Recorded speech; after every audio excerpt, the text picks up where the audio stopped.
and the time is 9:45.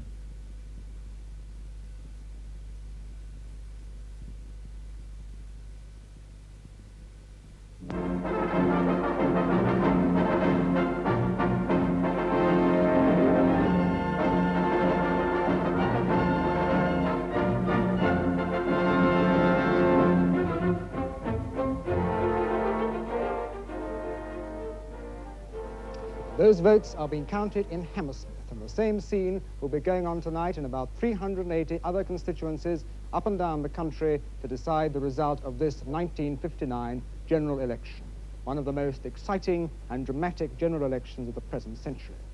Now, over the next few hours, from a special election newsroom, which we've set up here in a studio in Television House in the heart of London, we're going to use the entire resources of independent television to bring you those 380 results just as soon as they come in.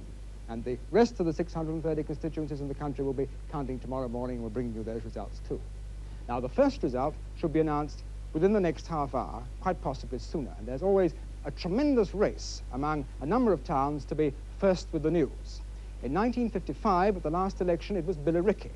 In 1951, it was Watford. And in 1950, it was Salford. And Salford, in fact, is a town which always makes a great point of trying to get its result in first. David Plowright is waiting in Salford now, so let's go over to him and ask him how the count is going there. This is Granada. They pride themselves on being quick on the draw in Salford.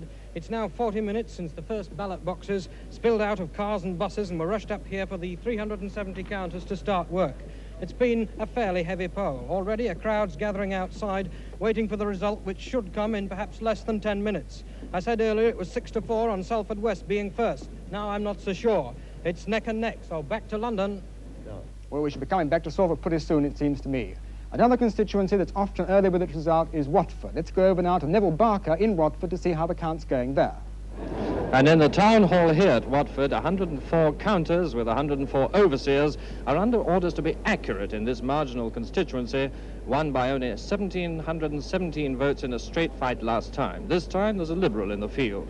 So there's an air of quiet concentration, and not even yet has the first bundle of 1,000 votes gone on to the tote, as they call the three tables you see now. So with the result expected at 11:15, it's back to London. Well, we shan't be going quite so soon to Watford. Now, through the outside broadcast cameras of independent television, we're keeping an eye on a number of other constituencies which may come in with an early result.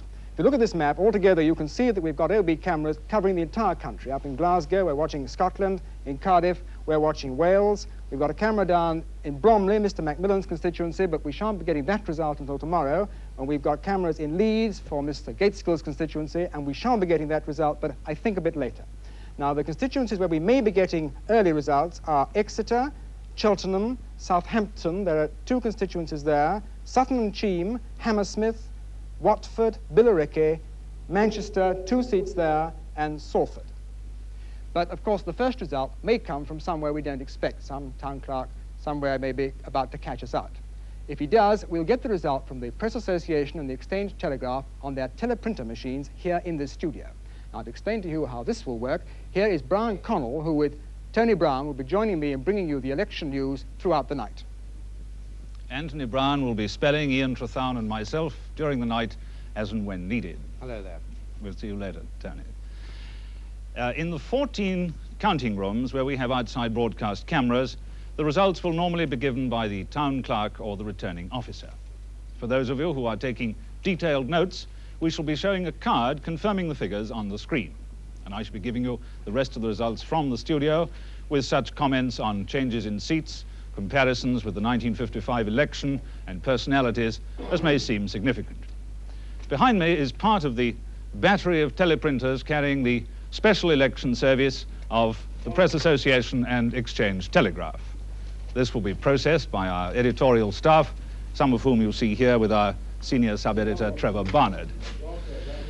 There should be about 16 results in by 11 o'clock, including some interesting marginals. Then between 11 and 12 there'll be about 90, and at midnight I suggest you resharpen your pencils for the further rush of 150 results due in by about 1 o'clock. Between 1 and 2 there'll be about 80, and then the flow will dwindle to the 40 or so left from 2 o'clock onwards. Ian. Well, that's how we'll be bringing the results to you in your own homes. But of course, a lot of people like to wait for election news in the centre of the big cities, Trafalgar Square in London, for instance, or outside city chambers in Glasgow. Now, Michael Ingrams is waiting now in Trafalgar Square to show you the scene there. Well, with only minutes to go until the first result is expecting in, Trafalgar Square is really beginning to liven up. A few minutes ago, the place was stiff with these balloons, red and blue, but those of us who were blue punctured the reds, and those of us who were red punctured the blues, and the rest escaped into the sky, and so I proudly claim to have the only 2 balloons left in Trafalgar Square. How long I can keep them for, I don't know. Well, it won't be long now. Did you vote today? Yes. You're looking forward to the result? Oh, yes. You think your party's going to come in? Definitely. And it is? Yes. Which party? Liberal. Liberal? Oh. Anybody else think the Liberals are coming in? No. That's a deathly silence. Well, singing is starting behind us, I suppose, too. Everybody here will be singing as well. People are starting to put up rosettes and different sorts of emblems, and people are starting to pull them down. We have 100 policemen here tonight who are looking very happy with the situation at the moment. This is John Watson in George Square, Glasgow, which could be said to be the city centre, for here on my left is the city chambers, and just 200 yards from where I'm standing is the Royal Technical College, in which counting is taking place now in respect of several Glasgow and Lanarkshire constituencies. There are 15 Glasgow constituencies, and results from all of these are expected within the next few hours. Indications in the city are that there has been a heavy poll, if not a record one, but observers have not made clear as to whether this is the result of a new degree of political awareness or on the part of the electorate or the result of the lovely autumn weather we've had throughout the day. In the last Parliament, Glasgow's 15 constituencies were represented by 9 Labour candidates and 6 Unionist candidates. Of these, 3 can be considered as clearly marginal, while in the others the majorities vary from 15,000 to just over 1,000. The majority of the Glasgow seats, all except 5 in fact, are straight fights. Here in George Square, there are indications that the man in the street is becoming more and more excited about the prospects of tonight's poll. And now back to London. Well, we're going to Glasgow later, but I suppose the people who are waiting most anxiously for the election news are the men and women at the 3 main party headquarters. Now, throughout the night, we shall have our own reporters bringing you the news from each of them. Reginald Bosanquet at Conservative Central Office, George Fitch just across the way at Transport House for the Labour Party, and John Ardile at Liberal headquarters. All 3 of them are there now, so let's first go to Conservative Central Office.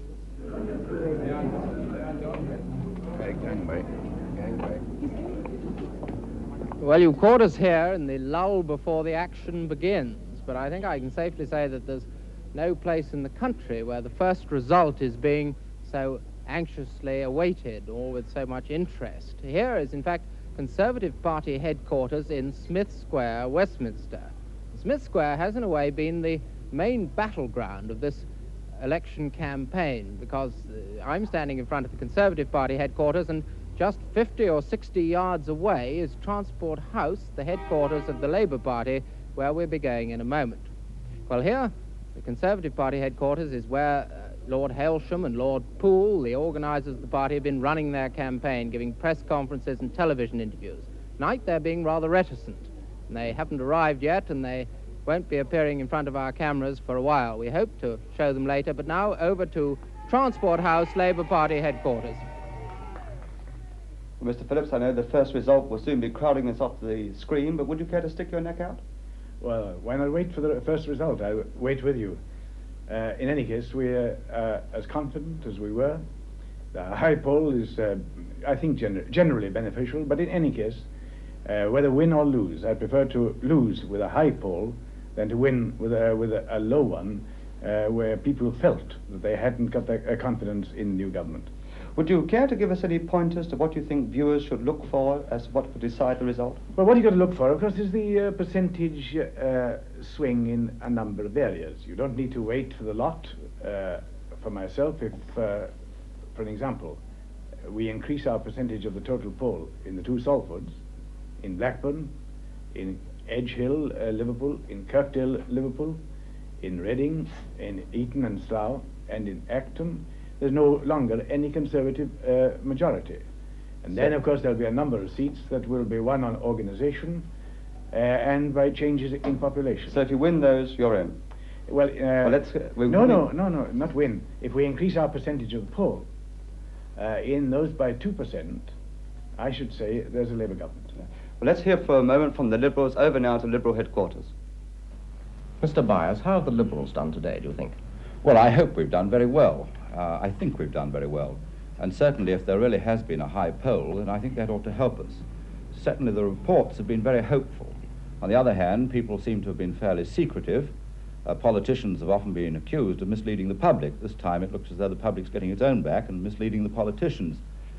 I personally expect a substantial increase in the total Liberal votes cast, but under this present electoral system, there's no guarantee that we'll get a lot more seats. You will get millions of votes and no more seats. But I'm still hoping for more seats, and I'm hoping that we shall run second in a considerable number of places where hitherto we've been third.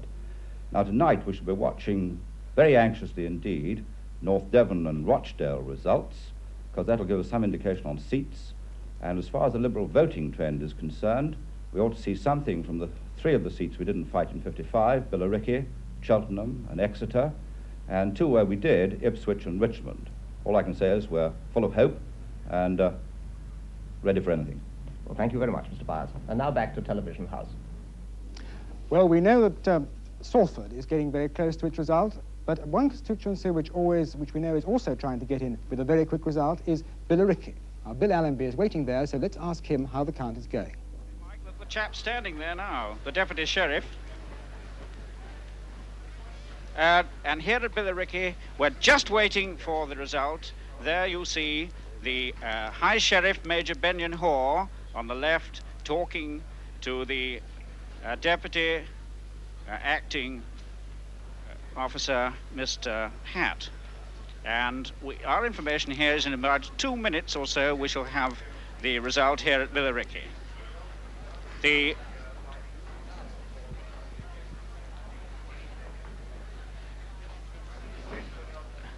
And ours, the result here is just awaited any minute now. There's an air of intense excitement.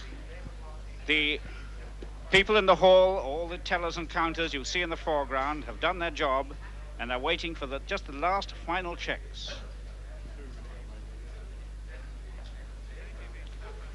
And there's the table in which the Deputy Returning Officer's Secretary on the left, Mrs. Norris, and the adjudicator on the right, just checking the last few doubtful votes, a well-blotted bit of paper, all the official signatures, and it should be any minute now before we get this result, this very exciting result here from Billericay. Billericay, which last time was a Conservative return with a majority of 4,206.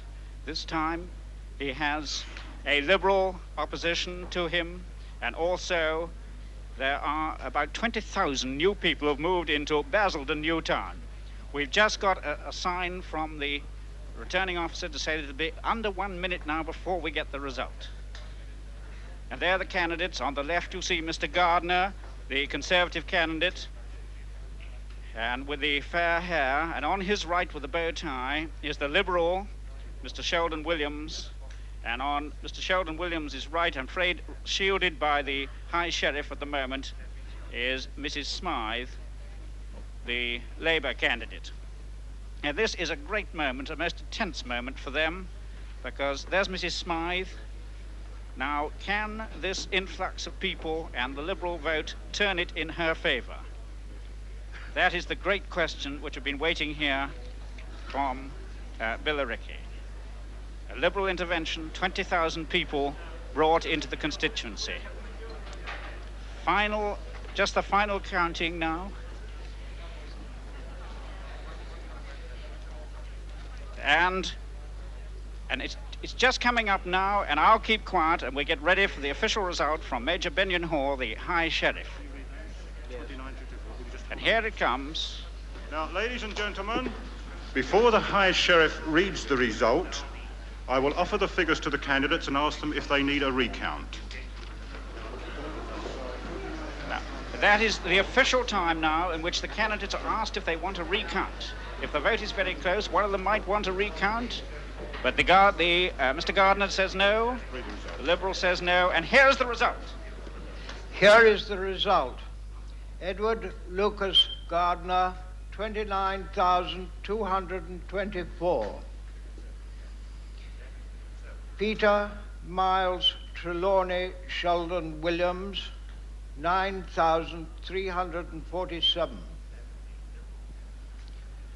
Mrs. Rita Allison Smythe, 24,403. Well,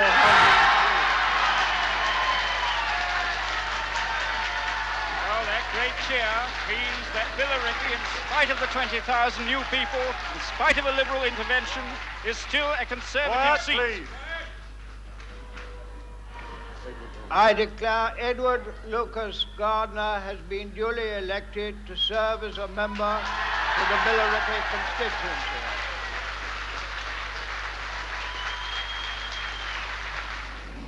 Well, you heard that result, the first result of the 1959 general election. The Conservative, E.L. Gardner, won the seat with 29,000 votes. Second was Mrs. Smythe, Labour Co-op, just over 24,000. And third, Mr. Sheldon Williams, Liberal, with 9,000. So this first seat, which nobody could forecast what was going to happen because of these two quite exceptional circumstances of a big increase in population and a Liberal candidate standing where none stood last time. The Conservatives have held this first fairly critical seat. Now, so far, we've been talking about the results from individual constituencies, but what you want to know as the night wears on is who has won the election as a whole. In other words, who is going to be Prime Minister by this time tomorrow night. Now, let us first of all, before we go any further, have a look at the state of the parties in the old House. Can we see them? There they are. Conservatives and their allies, 343 seats. Labour, 281. Liberals, 6. Now, if Labour is to form a majority, they need to win 316 seats. As an absolute bare, to get an absolute bare majority, that means they need to win 35 seats. They're very unlikely, obviously, on tonight's results, to get anything like 316, but we can tell as the results come in, we may be able to get a pretty clear indication of whether or not they're going to do it. One way is to watch the marginal seats, which you've heard so very much about during this election campaign. And I have up here a list on my right, appropriately, of 28 Conservative marginal seats, and on my left, which we'll have a look at in a moment, 44 Labour marginal seats. Now, there's a great deal of argument as to what makes a seat marginal. We have simply chosen those seats which require a swing of 3% or less as compared with the 1955 general election for them to change hands. That is, those seats that at the very most only 3 people out of every 100 need to change their votes for the other side to win. Now, this doesn't mean that our lists are exclusive. For instance, I had a thought that Billericay might well be marginal. There are other seats which were won by bigger majorities last time which might now be very marginal, for 2 reasons. Some have been greatly affected by changes of population. For instance, they've had growing new towns in them. Other cases, there is the appearance of a third candidate where none stood last time. But with any luck, if we watch what happens to these marginals, we should get a rough idea of how the election is going. And to take these Conservative marginals, I think you can take it that out of these 28, Labour needs to win at least 21 to win the election. Certainly, I think if Labour wins less than half, they're unlikely to push the Conservatives out of office. Now, another way we can tell how the election is going is by watching the swing. It's been found that in a general election, any swing of votes from one side to the other is fairly uniform throughout the country in a whole. It's been calculated, for instance, that Labour needs a swing of at least 2% over the country as a whole to win the election. Now, it's possible to work out the swing from a comparatively few results. To do this, we've called in as an ally an electronic computer, which is up in Stafford. It's much too complicated for us to bring to London, and Brown Inglis is waiting there now. No, sorry, we're not going to Stafford. I think we've got another result. Over to Brown Connell. And we've just heard that Cheltenham is nearly ready with its result, so over to Cheltenham. This is Emily Jones talking to you from the Town Hall, Cheltenham, where we're just waiting for the Mayor, Councillor A.G. Dye, to announce the result of the Cheltenham constituency. The candidates here are Major W.W. Hicks Beach, Conservative, Dr. K.G. Penzie, Labour, and Mr. George Watson, Liberal. The result is about to be declared, Mr. Mayor. Just prepare for declaration. Many thanks. The result of the Cheltenham constituency is Hicks Beach, 21,997. Pensy, 12,725. Watson, 8,428. And I declare that Major Hicks Beach has been duly elected Member of Parliament for the Cheltenham constituency. And Major Hicks Beach is the Conservative.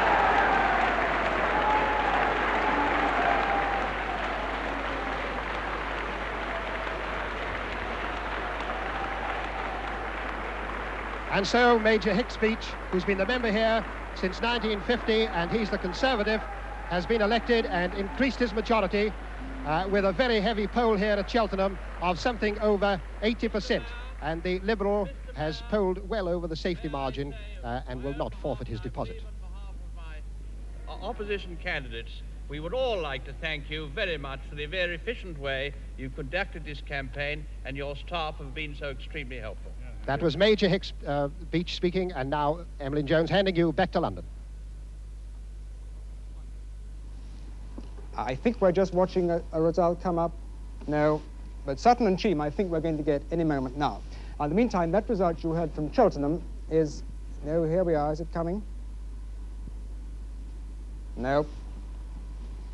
The Cheltenham result was not obviously very surprising. I think that this has always been regarded as a pretty safe Conservative seat. One or two interesting bits of information which have just come in. The great deal of interest is being shown about the size of the poll today. At Billericay, the poll was 80.4% compared with 75.5% at the 1955 general election. But of course, in 1955, there was no Liberal standing, so that might account for it.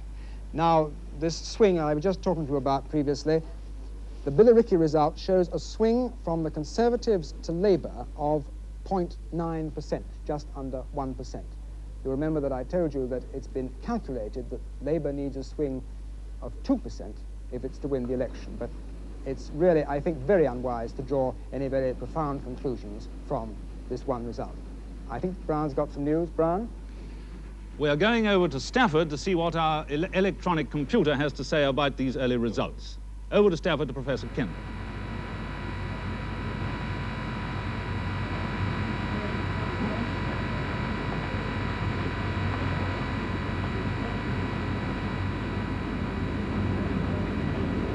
Good evening. Brian Inglis here, speaking from Stafford. I'd like you to meet Deuce, the celebrated English electronic computer. Now, Deuce can perfectly well speak for himself, I hope, through this cathode ray tube. Let's see if he does. He doesn't. It's the second time he's been obstinate today. I hope he'll work rather better later.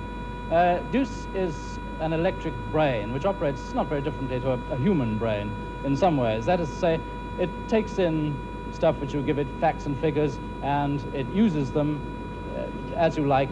But I'm afraid I've told we can't finish the explanation because we've got to go back to London. Just heard that they're ready for us at Sutton and Cheam. Over there now. This is Peter Coburn reporting from Sutton and Cheam. Well, the votes have been counted, and in a few moments the Mayor, Councillor F.W. Thompson, will announce the results. This is a three-cornered fight between Richard Sharples, Conservative, John Montgomery, Liberal, and Frank Judd, Labour. Richard Sharples was elected Member of Parliament for this borough in 1954 at a by-election. He was re-elected in 1955 and has represented Sutton and Cheam ever since.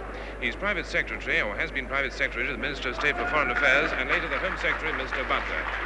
And now the excitement is rising to fever pitch in here as they sort out the votes on the tote, as it's called there.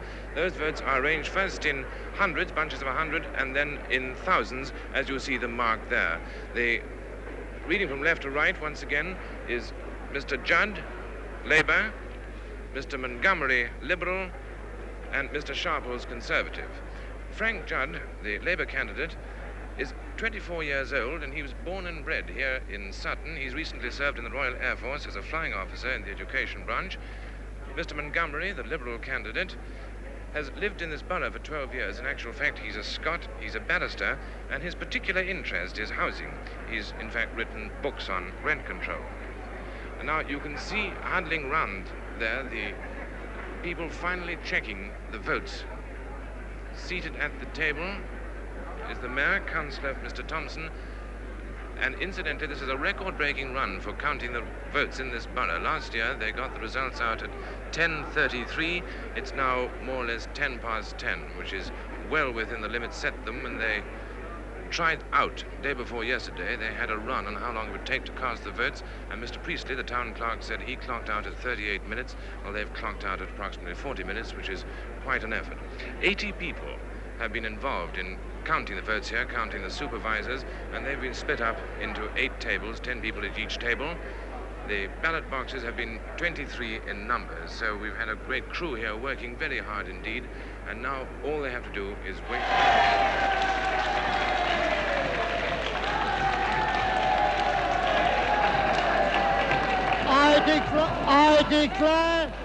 I declare Charles Royal the Member of Parliament for the West Salford Division.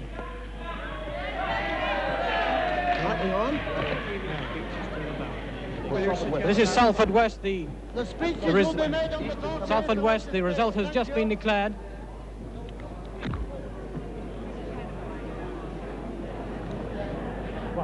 Tim, give me those results. We can give it over there. We're up the air now. 23,167. The results in Salford West, which have just been announced by the Mayor, are for Charles Royal, 23,167. Herbert Davis, the Conservative candidate, 20,306, which means that the Labour candidate Charles Royal retains his seat with an increased majority over 1955, when he had a Labour majority then of 859.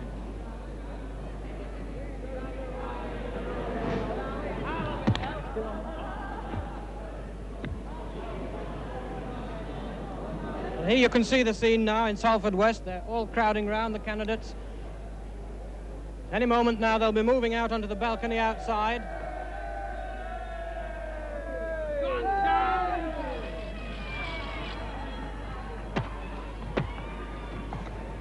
There in the centre of that you can see Mr. Royal. He's 63, he's a married man with a daughter and a grandson. Well, now let's go over to the computer in Stafford to see what it makes of all these results we've had so far. I think that you're a bit early for this, because although the computer could give us some results, I think it would be very unfair to ask you to. I don't much like the machine myself, I'm afraid, but I think it's slightly early for it to give any results which would be reasonable. Would you agree with me, Yes, Kendall? I think so. So far, there seem to have been 2 seats, apart from Billericay, which is an unusual one, because there's a Liberal standing there. There wasn't last time. There was one with an increased Conservative majority and one with an increased Labour majority, so that we haven't been able to make up our minds quite yet which way it's going. Before I forget it, I must introduce Professor Kendall of the London School of Economics. He is going to act as a kind of guide and interpreter for this computer this evening. I think that, can we leave it for a little bit, and I'll let you know when we have something which we can really say. Yes, fine, Brian. We'll be back to you later. In the meantime, we're going back to Salford because we expect the result of the other Salford constituencies, Salford East. This is the scene in Salford East now. The Mayor has just, it's Councillor Tom Loftus, has gone onto the balcony. He's going to announce the result any minute. Those are the ballot boxes all been stacked down.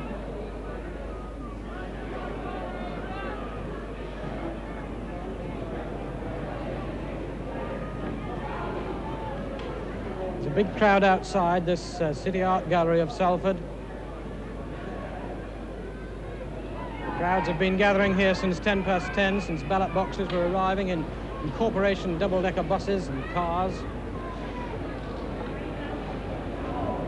They're waiting out there for the Mayor, who, after announcing the result in here, will go out on the art gallery balcony to tell the people of Salford the result.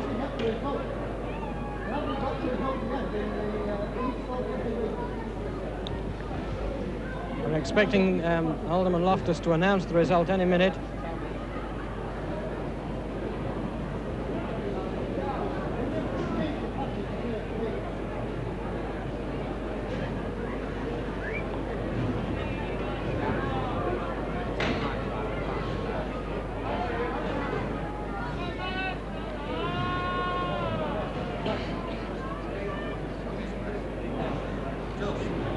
two candidates in Salford East are Frank Lawn, the Labour candidate, and Councillor John Franks, the Conservative.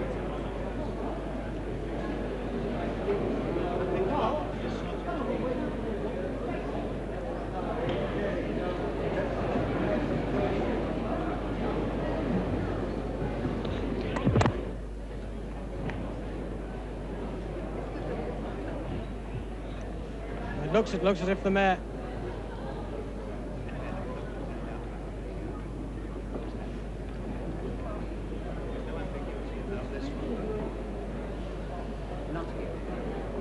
Mr. Lawn, the Labour man, has held Salford East since 1955. He fought Moss Side, Manchester, one of the Manchester divisions, in 1951.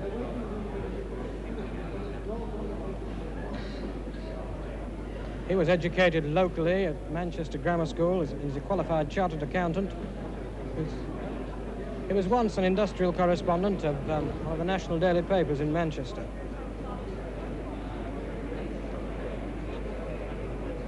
We're still waiting for this result.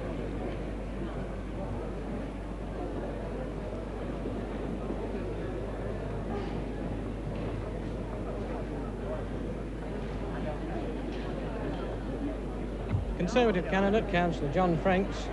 He's 49, he's a married man, and he's a solicitor and he's been a member of Salford City Council since 1955. There's the returning officer next to the mayor there, standing on the rostrum.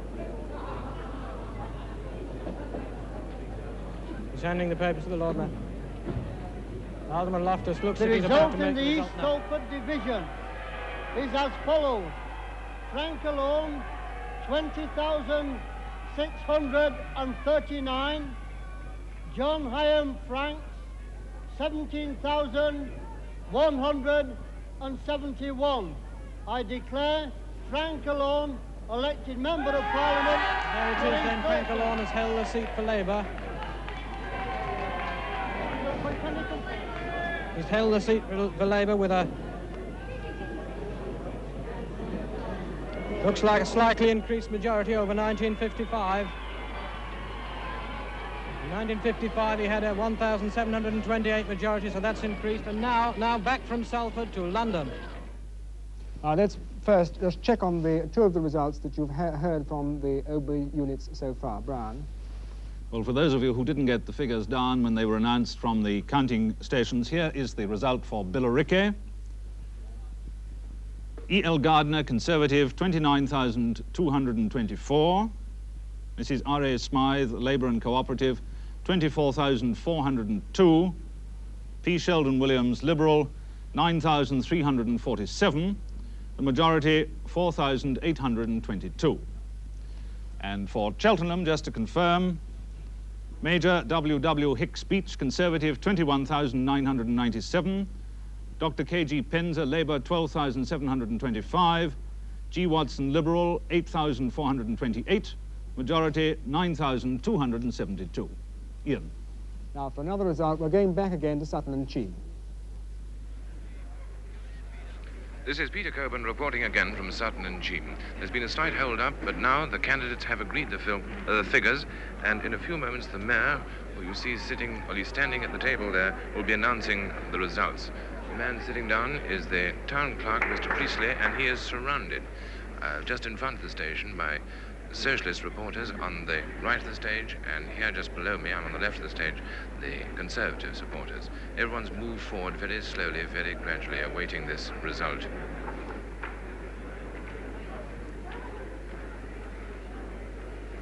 As the town clerk's standing up, he's now moving towards the microphone, so I'll be quiet and we can hear what he's got to say. Could I have your attention, ladies and gentlemen, for the announcement of the result by the worshipful the Mayor.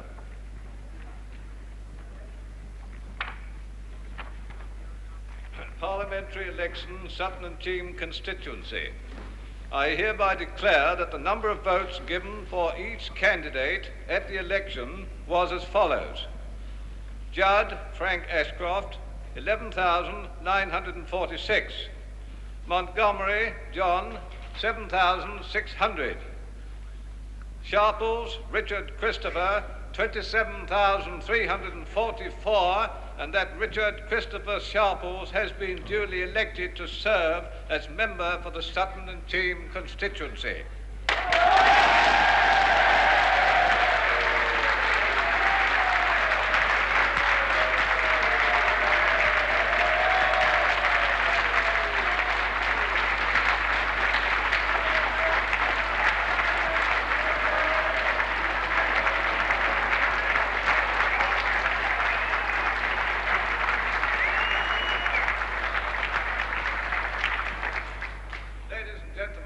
I'll now ask the successful candidate to address you.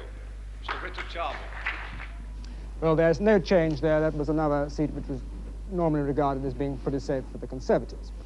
Now, with the results we've got in so far, I think we've got something to bite on for a panel of political experts that we've got waiting in another studio. Gerard Fay is in the chair, so let's ask him to introduce them to you. This is the human brain department, and we hope we may do a little bit better than the electric one, but we're not boasting. John Connell, would you make a quick comment on what we've heard up to now?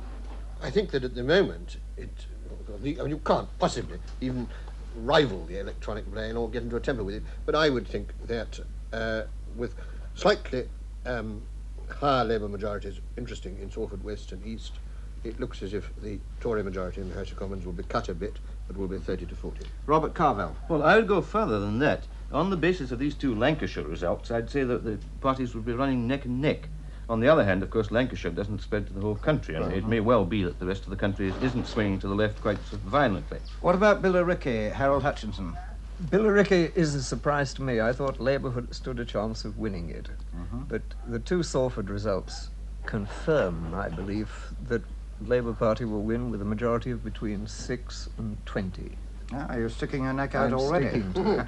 And would you like to make a forecast like that, Bob? Well, if I've got to, I would make it the other way. I think the Tories may be in with about 20 to 30. But it's too early. Too soon. I stick to my 30 to 40.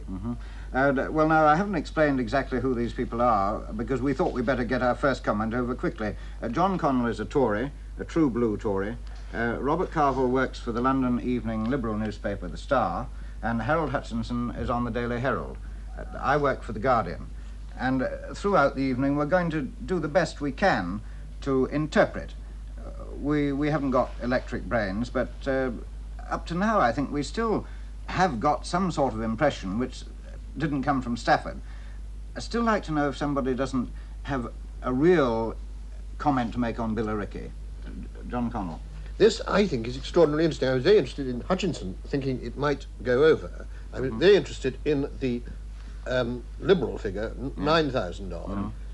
I would suggest that that cut into the Labour vote rather than into the Tory vote. Yeah, I think it did. Yes, I'm sure it did. The Liberal, incidentally, I think probably polled about 15% of the votes there, the quick calculation. And what about now the relative figures in the Salfords, which are supposed to be so important?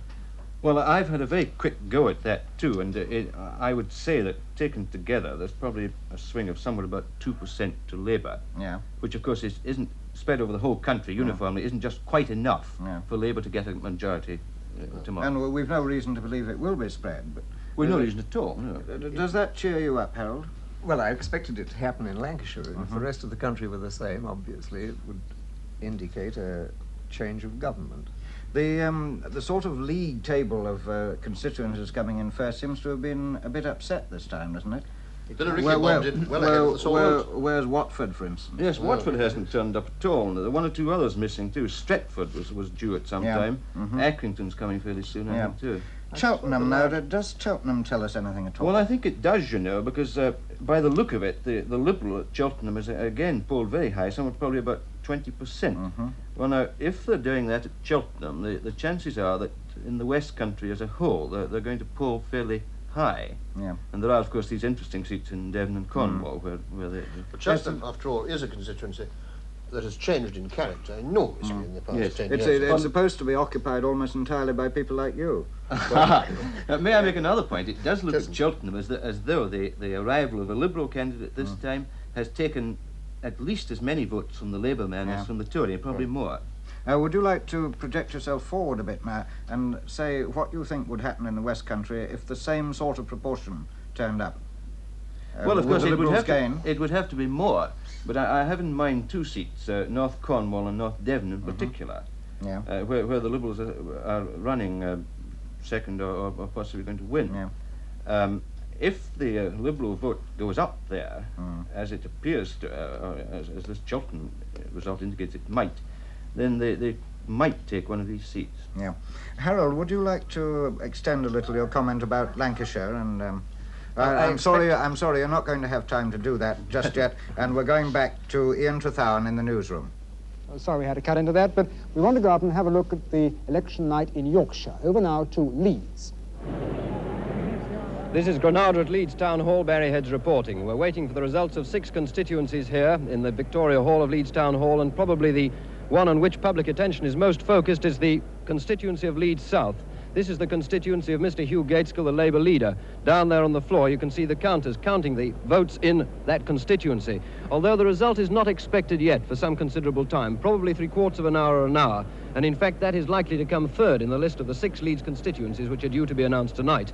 First expected round about 11 o'clock is Leeds East, which is the seat formerly held by Mr. Dennis Healy, the Labour Party expert on foreign affairs. Next is expected to be Leeds North East, which is Sir Keith Joseph, the Conservative, who had a 9,000 majority at the last election. Mr. Gaitskell's seat is expected to be declared next. This is a 3-cornered contest with a Conservative and a Liberal in it also. Then Leeds West, then Leeds South East, then Leeds North West. Mr. Gaitskell isn't here yet. He's expected in about 1/4 of an hour's time. And at about 11 o'clock he's expecting to have an analysis of the results so far from a computer in London. A private wire has been put in direct to Transport House, and they're getting a thorough analysis at 11 o'clock. They don't know how many seats will be being declared by then, but they think even on that they will have a pretty good idea to base an analysis. Outside there's a very considerable crowd of people waiting to hear the result. This is the first time Leeds has ever declared its results at night. Formally they've done it during the day. We expect that all of them will have been declared by midnight, 6 of them coming in a very short time, shortly after 11 o'clock they hope. 360 counters have been brought in to do this. And now back... And we've just got the result come over the teleprinter from Exeter, where the Conservatives have held the seat. The result, R.D. Williams, Conservative, 21,579, A.J. Rogers, Labour, 15,918, G. Taylor, Liberal, 6,852, majority 5,661. Ian. Well, just to bring you up to date, we've had several results in so far, and so far no seats have changed hands one way or the other. Now, I think this is a good moment to tell you one thing about the results as they come in tonight. By all previous precedents, the Labour does relatively better on the overnight results than on the results the following day. This is for a perfectly simple reason. Labour strongholds are mainly in the cities and in the industrial areas, where it's much easier to count, where the polling stations are all very near the counting station. The main Conservative strongholds are out in the rural areas, where the polling booths are often miles away, and obviously it takes much longer to bring all the votes into the central counting station. It's been estimated, I've seen one estimate, that, for instance, Labour needs a lead overnight of 50 if it is going to win this election. Now, Brown. And then just for the record, here is a repeat of the result at Sutton and Cheam. R. Sharples, Conservative, 27,344. F. Judd, Labour, 11,946. J. Montgomery, Liberal, 7,600. Majority, 15,398. And for those of you who are using your pencils, again, a repeat of the result at Salford West. C. Royal, Labour, 23,167. H. Davis, Conservative, 20,306. Majority, 2,861. Ian. Well, now let's go back to Trafalgar Square, see what's happening there. Well, here we are in Trafalgar Square. The crowd was strangely quiet a few minutes back, but now excitement is mounting, and the police have had to intervene once or twice here. It's mainly, I think, students holding up placards, balloons, all in very good heart, but accidents can happen. Fireworks have been set off, tied to these balloons that have gone up, and they could have caused a little trouble falling into such a dense mob as we now have here. Nobody here yet knows anything about the state of the parties, because as yet the big signs that are around the square have not gone on. They will be on until 11 o'clock. This is because the police didn't want traffic interrupted. Well, I think they're going to be very lucky if everything isn't interrupted, because Trafalgar Square is now one solid mob of people.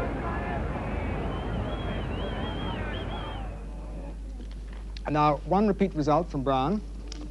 This one is Salford East. F. Alorn, Labour, 20,639. J.H. Franks, Conservative, 17,171. Majority, 3,468. Ian. Now, I believe that the brain up at Stafford is ready to tackle the results we've had so far. Anyway, let's go back and see how it's doing. The brain up at Stafford has been tackling the results, and I can read them off the machine from here. At the moment, it says that the Conservatives are going to get 339 seats and Labour 262. I'd like you to comment on that, Kendall, if you will. Well, the interesting thing about the results we've had so far is that there seems to have been a swing towards Labour in the Labour constituencies and a swing towards Conservatives in the Conservative constituencies.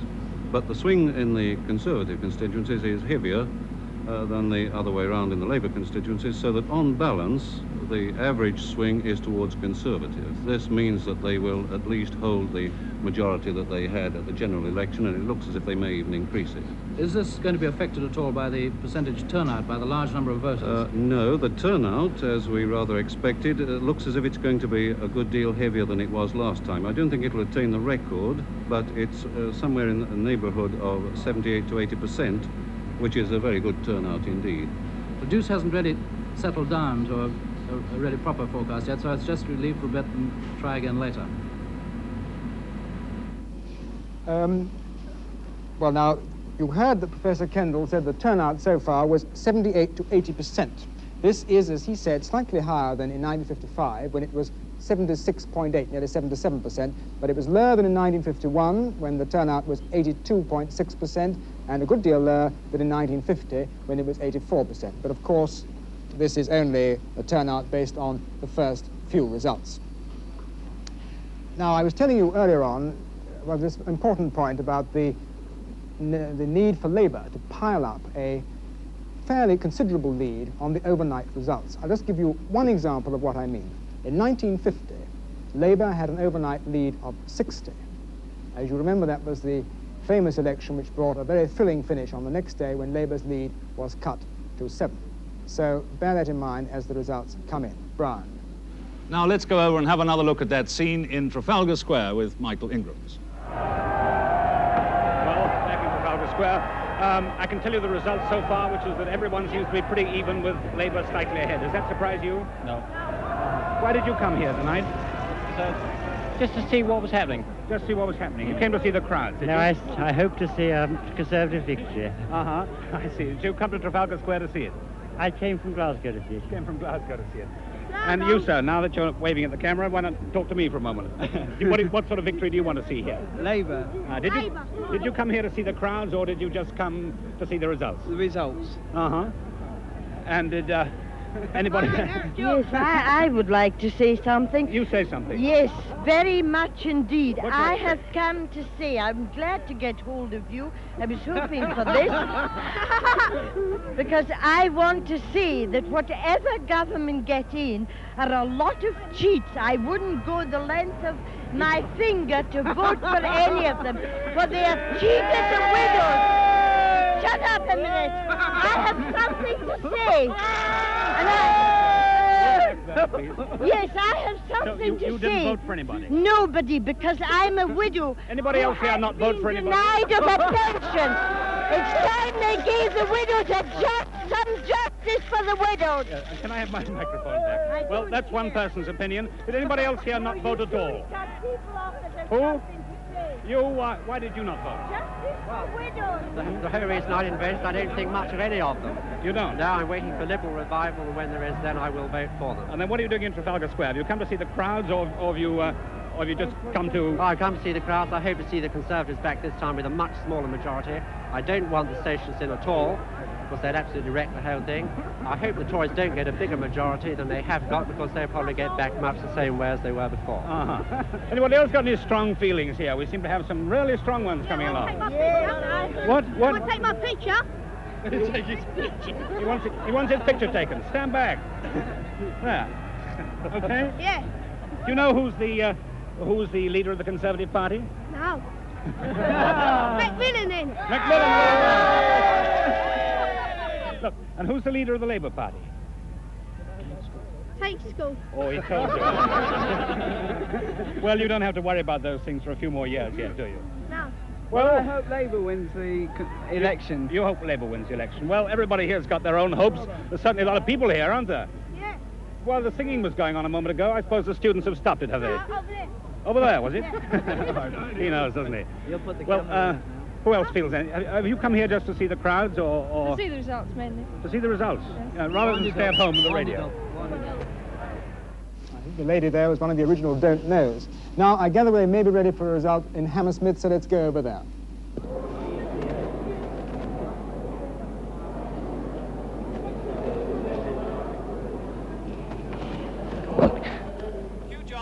Here is the mayor giving the election result.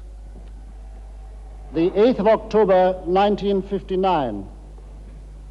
I, the undersigned, being the returning officer for the constituency above mentioned, hereby give notice that the total number of votes given for each candidate at the election was as follows. Bagnall, William David Armstrong, 14,662. Tomney Frank, 21,409. And that the undermentioned person has been duly elected to serve as a member for the said constituency, Tomney Frank, signed John Hayes, returning officer.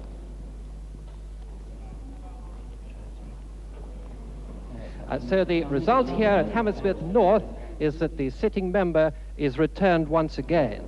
But the interesting thing here at Hammersmith is that the poll is smaller than it was in 1955.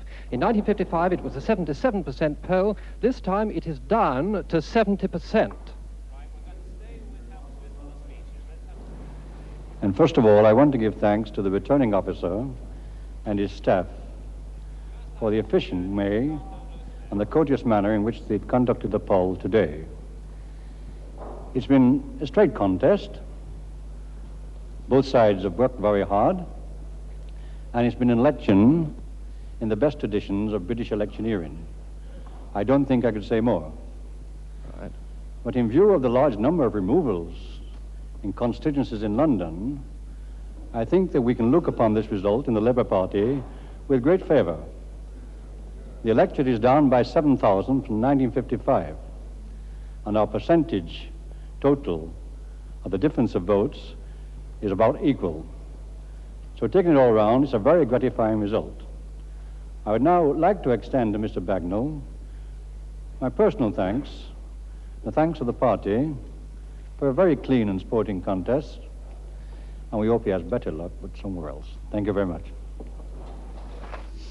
Well, just to get you up to date, with 7 results in so far, no seats have changed hands.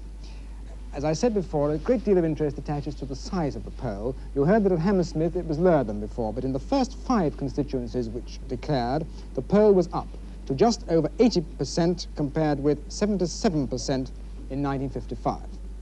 Now let's go back and see what Michael England has found in Trafalgar Square. Okay, that's okay. Well, Trafalgar Square is going through one of its quiet moments at the moment. There's almost a... Well, it was, wasn't it? It was, yes. It was, yes.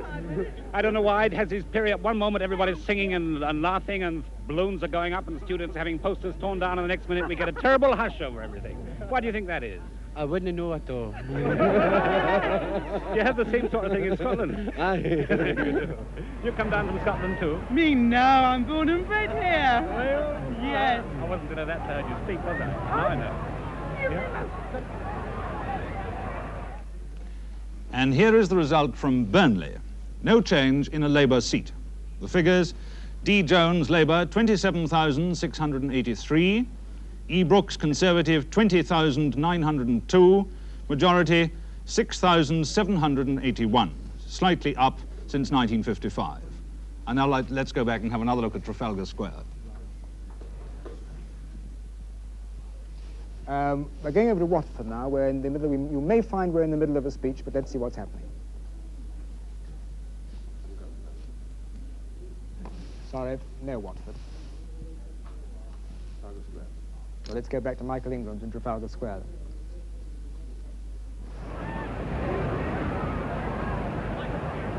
Well, I'm just climbing over the railings at the moment. I don't know if you can see me. Here we are again. I thought I'd get back for a breather, but they're back with us now. How do you think things are going? We have had no results through here yet. We've got about 15 minutes to go. And here we are, some students. Are we not? Come here. Come on, give us a gangway, because otherwise we can't hear a word anybody says. Now, wait, that is not, curious enough, ban the bomb has not been a big election issue, has it? No, that's a shame. Will you give him gangway? Otherwise we can't see a thing. There are millions of us trying to watch this thing. Well, let's drop the poster for a moment and tell me why you've come here tonight. I came here tonight because... Will you face the camera for me? Can you see him? Good. Yeah, you came here tonight. I came here tonight to try and meet some friends of mine whom I haven't been able to find. Because I'm not going to find the result of the election any quicker, but I might have some fun waiting here. Did you bring the poster with you, or did you draw it here? We drew the poster here. I met somebody else who has supported this campaign. Has anybody else tried to tear it down? Somebody tried to tear down votes for students, but nobody's tried to tear down ban the bomb. You think there should be votes for 18s, do you? Not for 18. 19. For the intelligentsia. Intelligentsia. Are you one of the intelligentsia, sir? Come forward!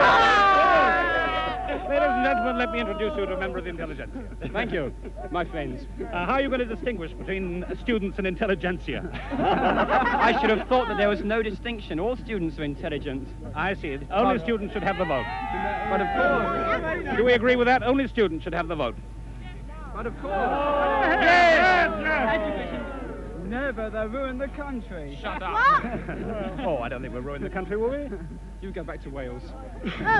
Go back to Wales. Well, that's a fine piece of intelligent statement. Anybody got anything else intelligent? Go on, up with your placard again. Oh, yes. Don't want to miss an opportunity for propaganda, do you? The don't knows will win, will they? Did you come here tonight, sir, just to look at the crowds, or you just... Just look at the crowds. Did you vote today? No, I didn't vote. You didn't? I'll live down in Deal. You live down in Deal? Yeah. You never thought of getting a postal vote? No, I didn't. Well, I have news for you. The polls so far are very high. They're running in the region of 80%, I gather. So far, there have been no changes of any sort. Does that surprise you? Hmm?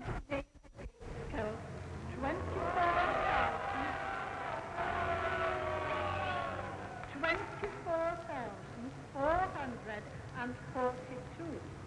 For John Francis William Addy, 12,956. For John Brian Mead, 4,304. And I declare to be elected Hugh Todd Naylor Tate. The 12,000 majority for Mr. Gaitskell in Leeds South, the same as he had at the last election in a two-cornered contest. This time it was a three-cornered contest. The same majority, almost exactly 12,000 odd votes.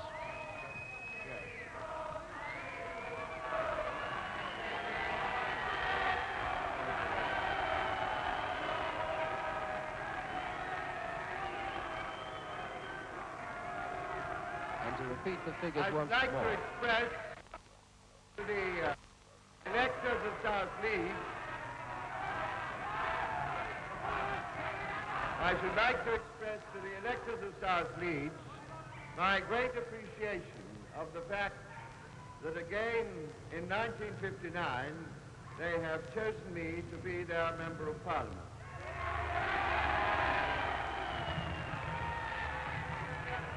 And I would like to say that whatever may be the national result in this election will not make the slightest difference to my desire and intention to serve them as their Member of Parliament.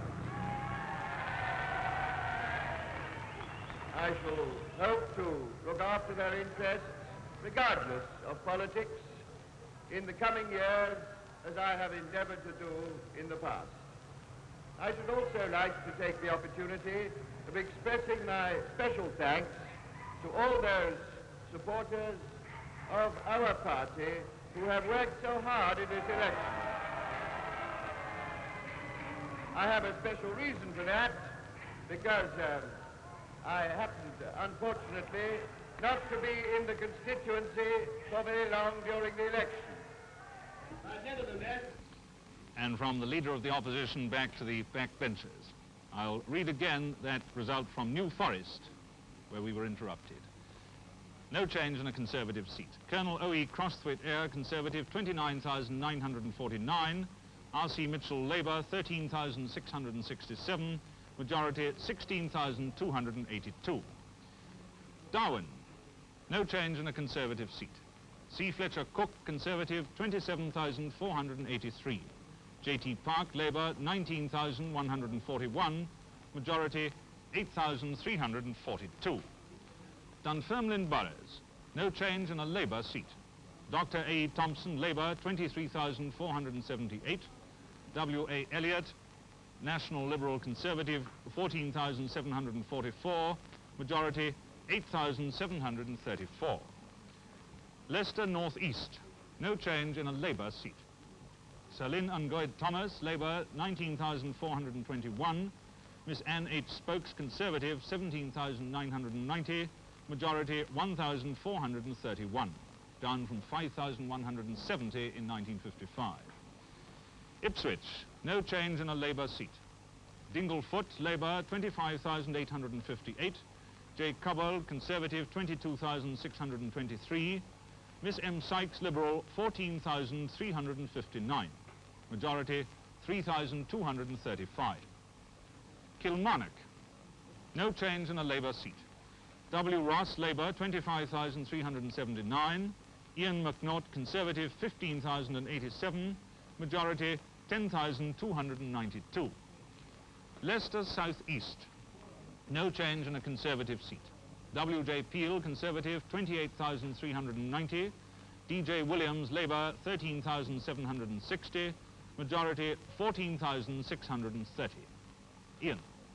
Well, I'm just breaking in to have another look at the latest state of the parties. With 115 results to hand, the Conservatives have won 61 seats, Labour 52, Liberals 2.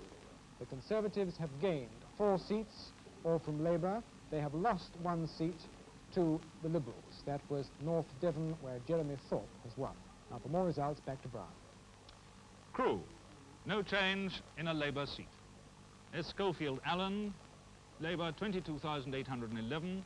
G.L. Beeman, Conservative, 19,030. Majority, 3,781. Smithick, no change in a Labour seat. P.C. Gordon Walker, Labour, 20,670. P.H.S. Griffiths, Conservative, 17,126.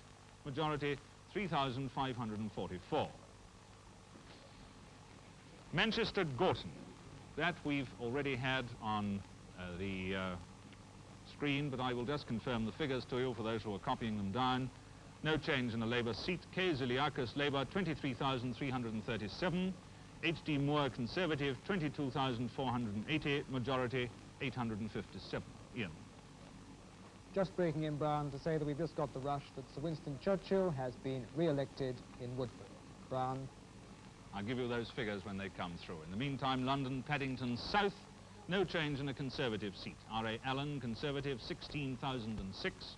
D.J. Nisbet, Labour, 8,719. Majority, 7,287. Brighton Pavilion, no change in a Conservative seat. W. Teeling, Conservative, 27,972.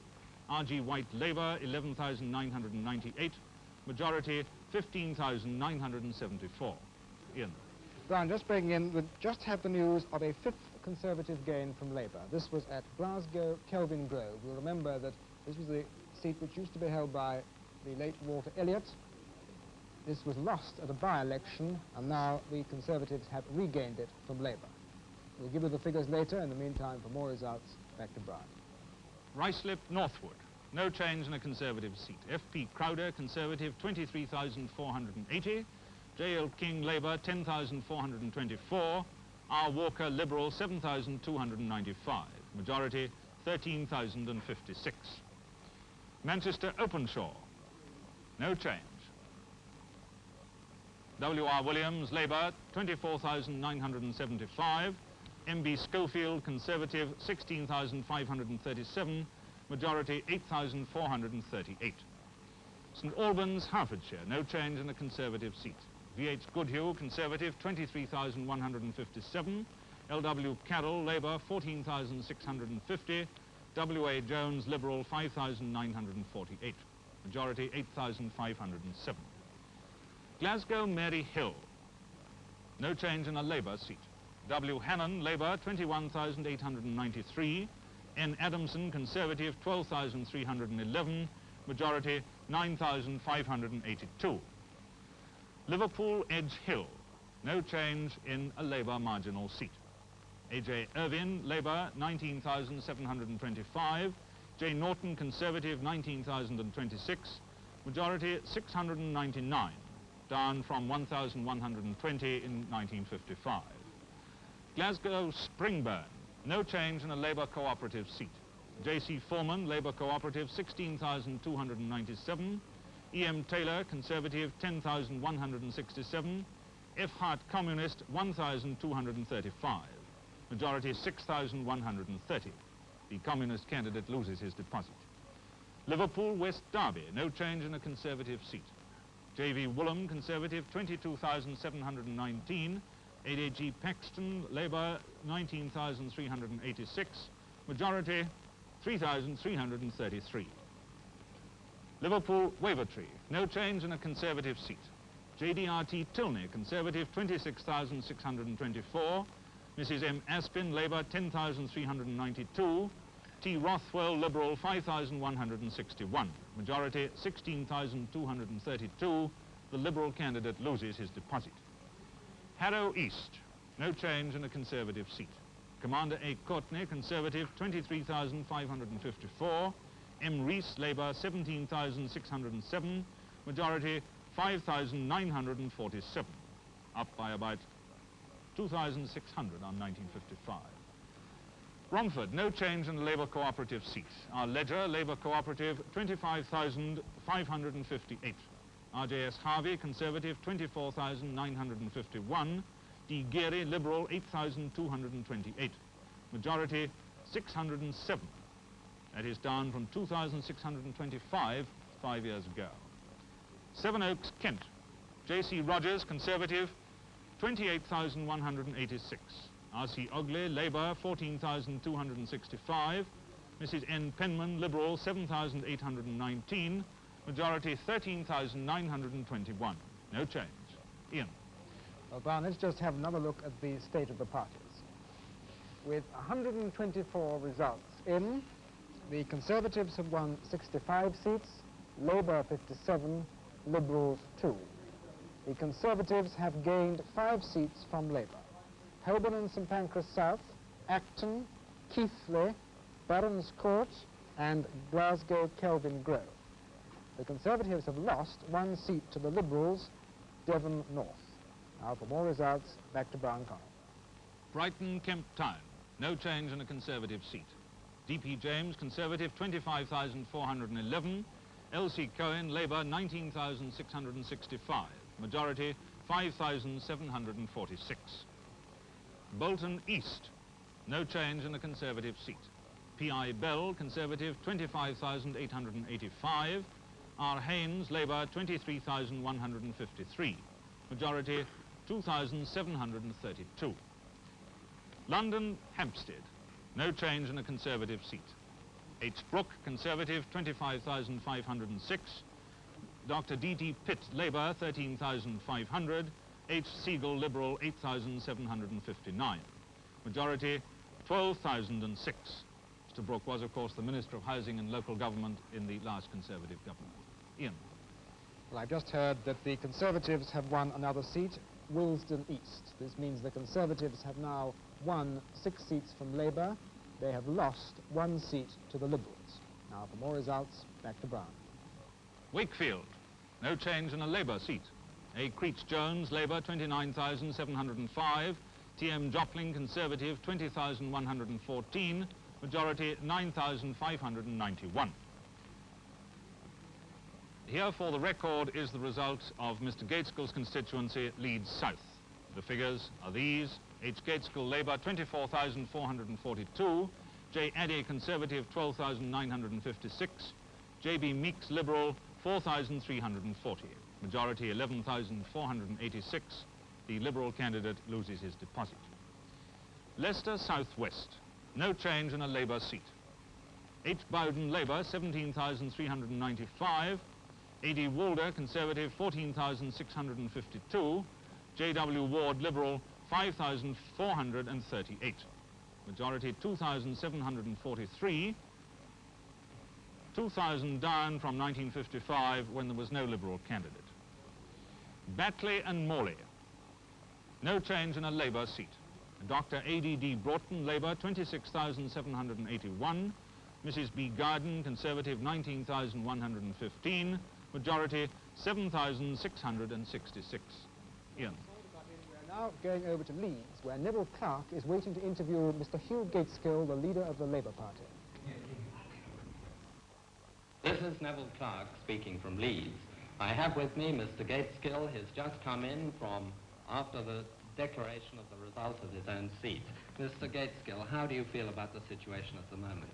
Well, I'm perfectly happy with my own results, yes, which is an adequate majority, and shows very little change, I think, from previous occasions. But as far as the general situation is concerned, I haven't been watching every result. I understand we've lost 3 or 4 or 5 seats, mostly in the south of England. Well, this is disappointing, there's no denying it.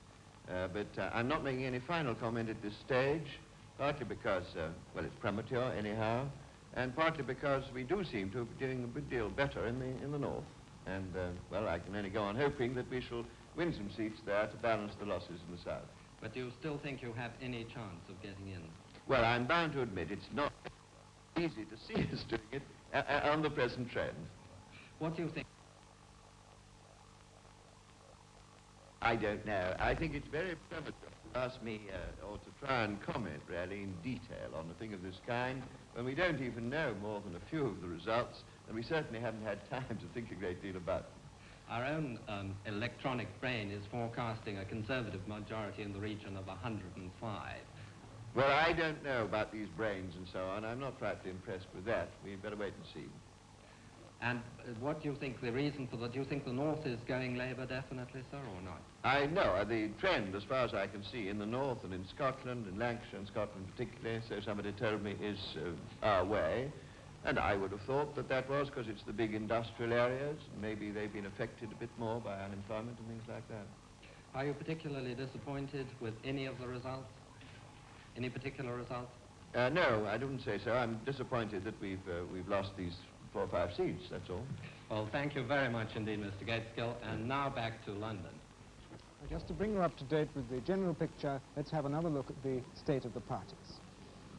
With 135 results in, the Conservatives have won 70 seats, Labour 63, the Liberals 2. The Conservatives have so far gained 6 seats from Labour and have lost 1 seat, North Devon, to the Liberals. And you remember that I said earlier on that everybody was agreed that the Labour Party needed to pile up a fairly substantial lead over the Conservatives overnight if they hoped to form the next government. Now, with some more results, here is Tony Brown. Now, here for the record is the Woodford result. Sir Winston Churchill, Conservative, 24,815. A.C. Latham, Labour, 10,018. Conservative majority, 14,797. Glasgow Kelvin Grove, a Conservative gain from Labour. F.J.P. Lilly, Conservative, 12,355. Mrs. M.A. McAllister, Labour, 11,254. W. Park, ILP, 740. Conservative majority, 1,101. Pudsey, no change in a Conservative seat. J. Hiley, Conservative, 22,752. V.P. Richardson, Labour, 16,241. J.S. Snowden, Liberal, 6,429. Conservative majority, 6,511. London Streatham, Wandsworth, no change in a Conservative seat. D. Sands, Conservative, 23,479. Dr. D.L. Carr, Labour, 10,773. R.S. Rubin, Liberal, 5,039. Conservative majority, 12,706. Oldbury and Hales Owen, no change in a Labour seat. A. Moyle, Labour, 23,861. J.F. Vernon, Conservative, 21,478. D. Murphin, Liberal, 10,343. Labour majority, 2,383. Ian. Just 1 point from North Kensington. You might like to know that Sir Oswald Mosley finished bottom of the poll. We'll give you the full figures later. Meanwhile, for more results, back to 10. Birmingham Ladywood, no change in a Labour seat. V. Yates, Labour, 14,717. T.G. John, Conservative, 8,393. Labour majority, 6,324. London Peckham, Camberwell, no change in a Labour seat. Mrs. F. Corbett, Labour, 24,389. F.A. Lockwood, Conservative, 13,007. Labour majority, 11,382. Portsmouth South, no change in a Conservative seat. Major Sir Jocelyn Lucas, Conservative, 27,892. F. Towell, Labour, 11,979. Conservative majority, 15,913. Ian. Sorry to break in, Tony, but I think this is the moment for us to go over to Stafford to see what the brain's got to say. These are the figures off the computer now. 363 or 2, been varying slightly for Conservatives, 259 for Labour. Mr. Gaitskell may dislike the idea of electronic brains working out this, but it's been remarkably consistent for some time. Have you any comments, Kendall, on the latest stuff? No, as you say, the thing has settled down pretty well. There are two things of some interest there. We've now got some rural seats. Most of the seats that have come in so far, of course, are urban. But we have got the figures for 5 rural seats, and there's a very high turnout and a very marked swing, much higher than the average for the country as a whole to the Conservative.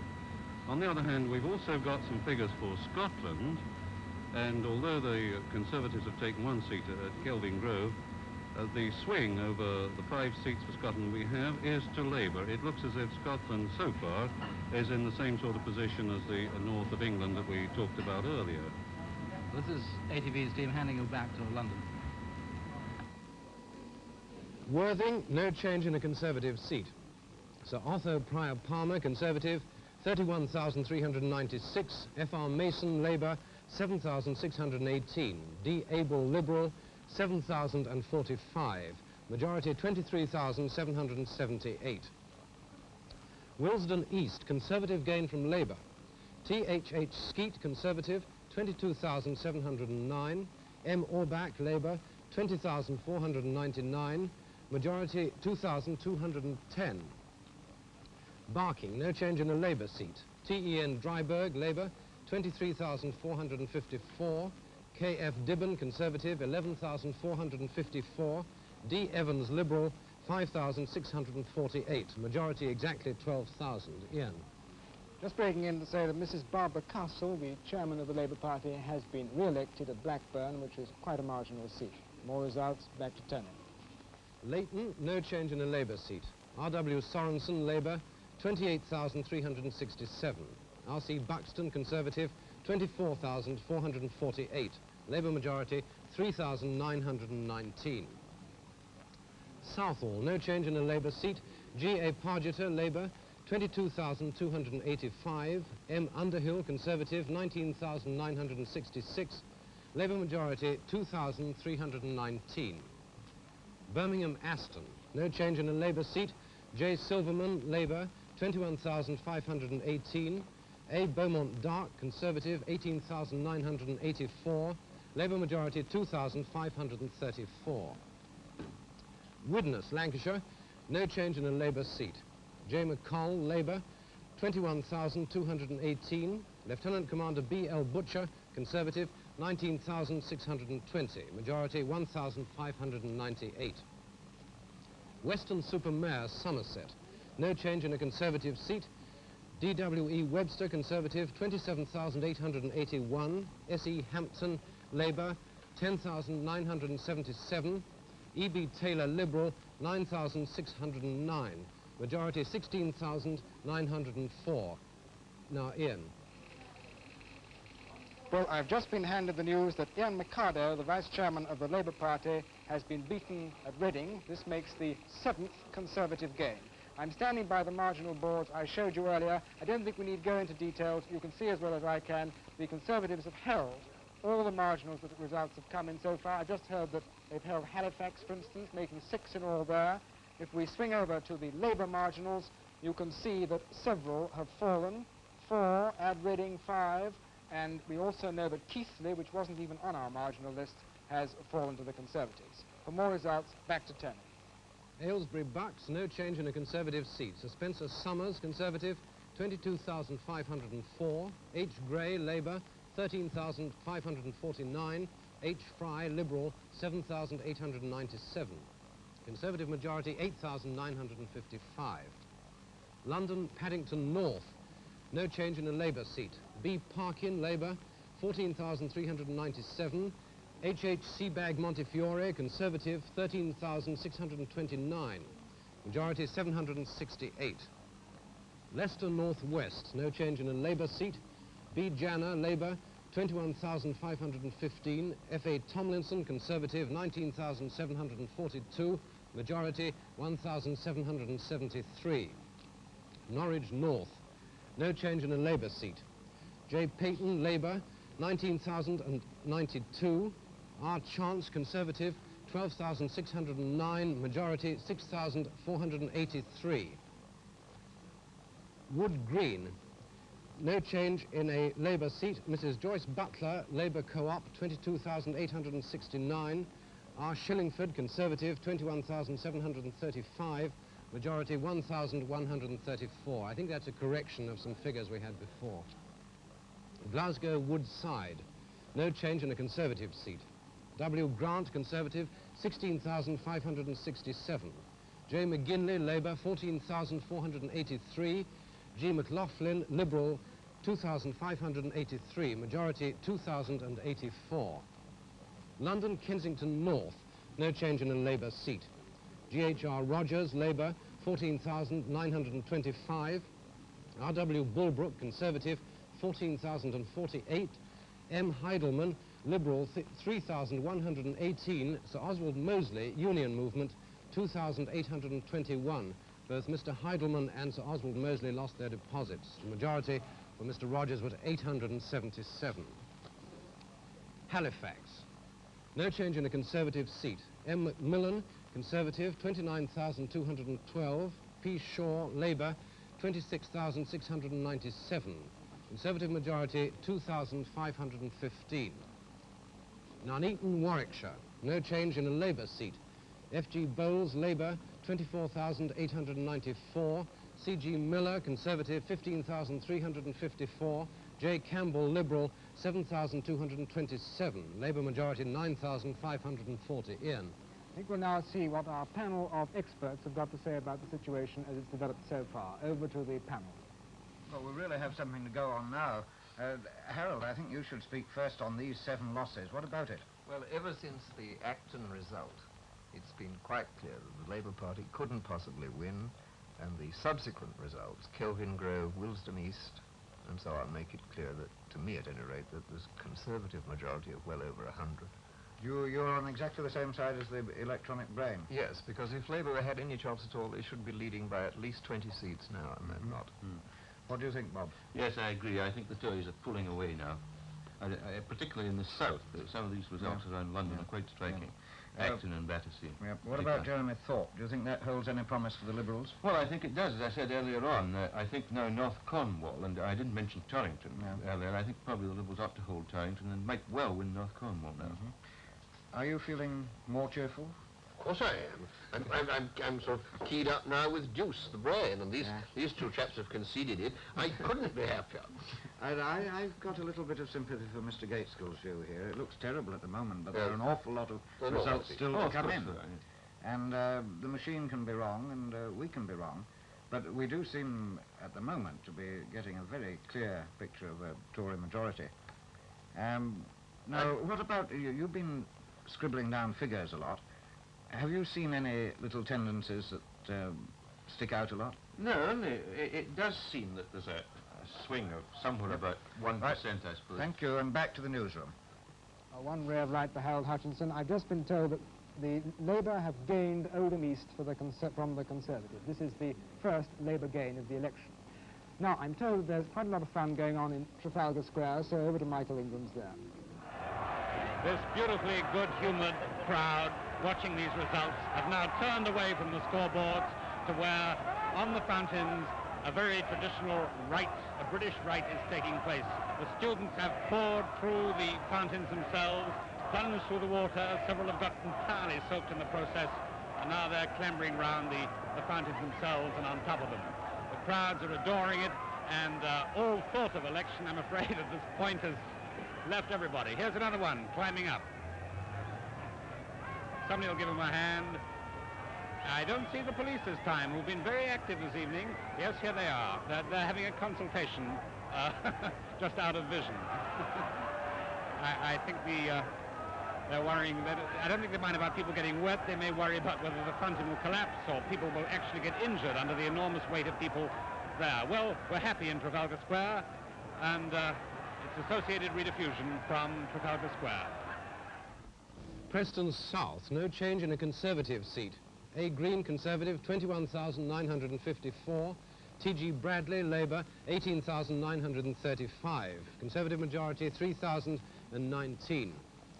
Liverpool Walton, no change in a Conservative seat. K.P. Thompson, Conservative, 24,288. G. McCartney, Labour, 20,254. Majority, 4,034. Blackburn, no change in a Labour seat. Mrs. Barbara Castle, Labour, 27,356. J.L. Yerborough, Conservative, 24,490. Majority, 2,866. West Houghton, Lancashire, no change in a Labour seat. J.T. Price, Labour, 29,359. Lieutenant Colonel J.E. Goldborn, Conservative, 18,634. Labour majority, 10,725. Rochester and Chatham, Conservative gain from Labour here. J.M.G. Critchley, Conservative, 26,150. A.G. Bottomley, Labour, 25,487. Conservative majority, 663. Birkenhead, no change in a Labour seat. P.H. Collick, Labour, 22,990. K.G. Routledge, Conservative, 19,361. G.F. Bilson, Liberal, 4,658. Labour majority, 3,629. Reading, this is the one which we've heard about before. Conservative gain from Labour. P. Emery, Conservative, 26,314. Ian Mikado, Labour, 22,372. Majority, 3,942. Cambridge, no change in a Conservative seat. Sir Hamilton Carr, Conservative, 24,350. R.M.D. Davis, Labour, 17,543. A.G. de Montmorency, Liberal, 5,792. Conservative majority, 6,807. And Mr. de Montmorency, the Liberal, lost his deposit. Bexley, no change in a Conservative seat. E.R.G. Heath, Conservative, 32,025. E.A. Bramall, Labour, 23,392. Majority, 8,633. Bebington, no change in a Conservative seat. Sir Henry Oakeshott, Conservative, 33,705. G.J. Oakes, Labour, 23,844. Majority, 9,861. Worcester, no change in a Conservative seat. The Honourable G.R. Ward, Conservative, 27,024. B.C. Stanley, Labour, 19,832. Conservative majority, 7,192. Stretford, no change in a Conservative seat. S. Story, Conservative, 32,888. E. Reed, Labour, 23,538. Conservative majority, 9,350. Birmingham Sparkbrook, Conservative gain from Labour. L.G. Seymour, Conservative, 17,751. J.T. Webster, Labour, 16,865. Conservatives in with a majority of 886. Dundee East, no change in a Labour seat. G.M. Thompson, Labour, 26,263.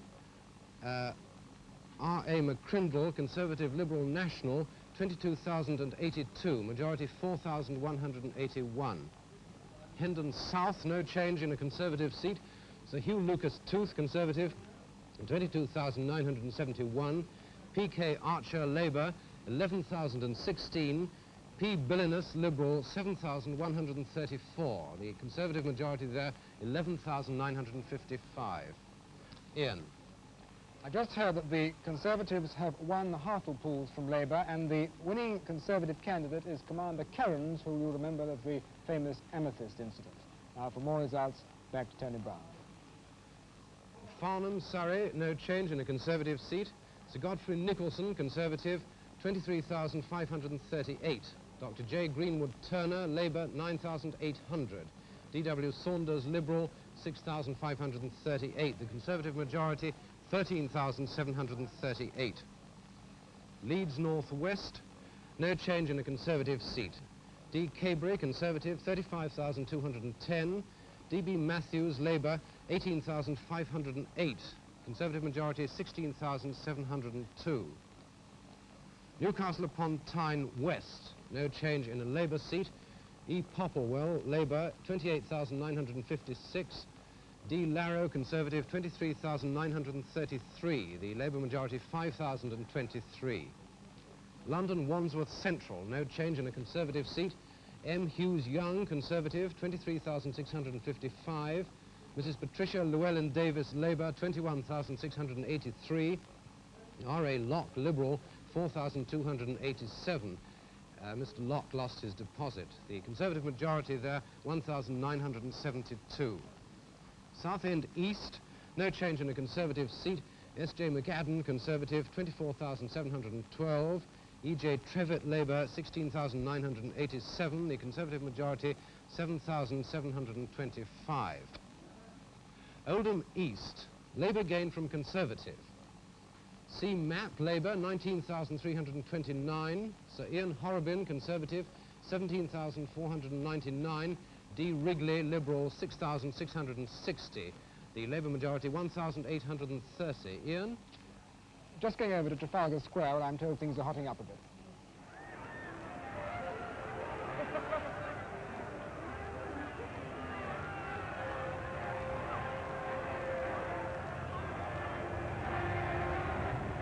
The police intervened and at one point drew truncheons there. Look, they've now got this girl up, and the police are trying to restrain her. The men there got very angry with the police intervention, but the police have their truncheons back in again now, and the whole thing, I'm sure, will end as good-humouredly as it all began. After all, this is election night. The crowds here have been cheering this... No. I thought for one moment something was going to happen just out of your picture. But the thing is settling down. It really is all very good-humoured, and whatever intervention is going on is in the best interests of people who might otherwise be in danger from falling off that rather high fountain in some way. London St Marylebone, no change in a Conservative seat. Sir Wavell Wakefield, Conservative, 23,278. B. Huberman, Labour, 8,507. E. Wheeler, Liberal, 4,304. The Conservative majority, 14,771, and Mr. Wheeler, the Liberal, lost his deposit. Southend West, no change in a Conservative seat. H.P.G. Channon, Conservative, 27,612. Miss Heather Harvey, Liberal, 10,577. A. Pearson Clark, Labour, 9,219. Conservative majority, 17,035. Glasgow Central, no change in a Labour seat. J. McInnes, Labour, 15,918. I.D. Barber Fleming, Conservative, 8,712. The majority is 7,206. I'm sorry, the name actually is McInnes, not McInnes. Harrow West, no change in a Conservative seat. Sir Albert Braithwaite, Conservative, 30,512. P.J. Jenkins, Labour, 12,512. Majority exactly 18,000. West Bromwich, no change in a Labour seat. J. Dugdale, Labour, 26,702. A.H. Windram, Conservative, 19,809. Labour majority, 6,893. London Fulham, no change in a Labour seat. M. Stewart, Labour, 21,525. Mrs. Mabel de la Motte, Conservative, 18,581. Labour majority, 2,944. Rugby, Warwickshire, Conservative gain from Labour. A.R. Wise, Conservative, 17,429. J. Johnson, Labour, 16,959. S. Goldblatt, Liberal, 6,413. A.S. Frost, Independent and Social Credit, 142. And Mr. Frost lost his deposit. The Conservative majority there was 470. London, Brixton, Lambeth. No change in a Labour seat. M. Lipton, Labour, 18,117. Dr. H.B.S. Warren, Conservative, 16,005. The Labour majority, 2,112. Ian. We have a quick look at the present state of the parties. After 187 results, the Conservatives have won 98 seats, Labour 87, Liberals 2. The Conservatives have gained 11 seats, all from Labour. They've lost 1 to Labour and 1 to the Liberals. Prominent personalities who have so far been beaten: one minister, Sir Ian Horrobin, has lost his seat at Oldham East. He is the Parliamentary Secretary to the Ministry of Power. And on the Labour side, Mr. Ian Mercado, the Vice Chairman of the Labour Party, and Mr. Arthur Bottomley, who is a former Labour Minister, have lost their seats. Now, for more results, back to Tony Brown. And still heaps of results here. London, Dulwich, Camberwell. No change in a Conservative seat. R.C.D. Jenkins, Conservative, 24,991. A.L. Hill, Labour, 22,740. W.J. Searle, Liberal, 5,324. The Conservative majority, 2,251. Mr. Searle, the Liberal there, lost his deposit. London, Battersea North. No change in a Labour seat. D.J. Labour, 19,595. R.G. Taylor, Conservative, 9,289. Mr. J's majority, 10,306. Glasgow, Gorbals, no change in a Labour seat. Mrs. Alice Cullen, Labour, 20,731. W.C. Hunter, Conservative, 10,072. P. Kerrigan, Communist, 1,932.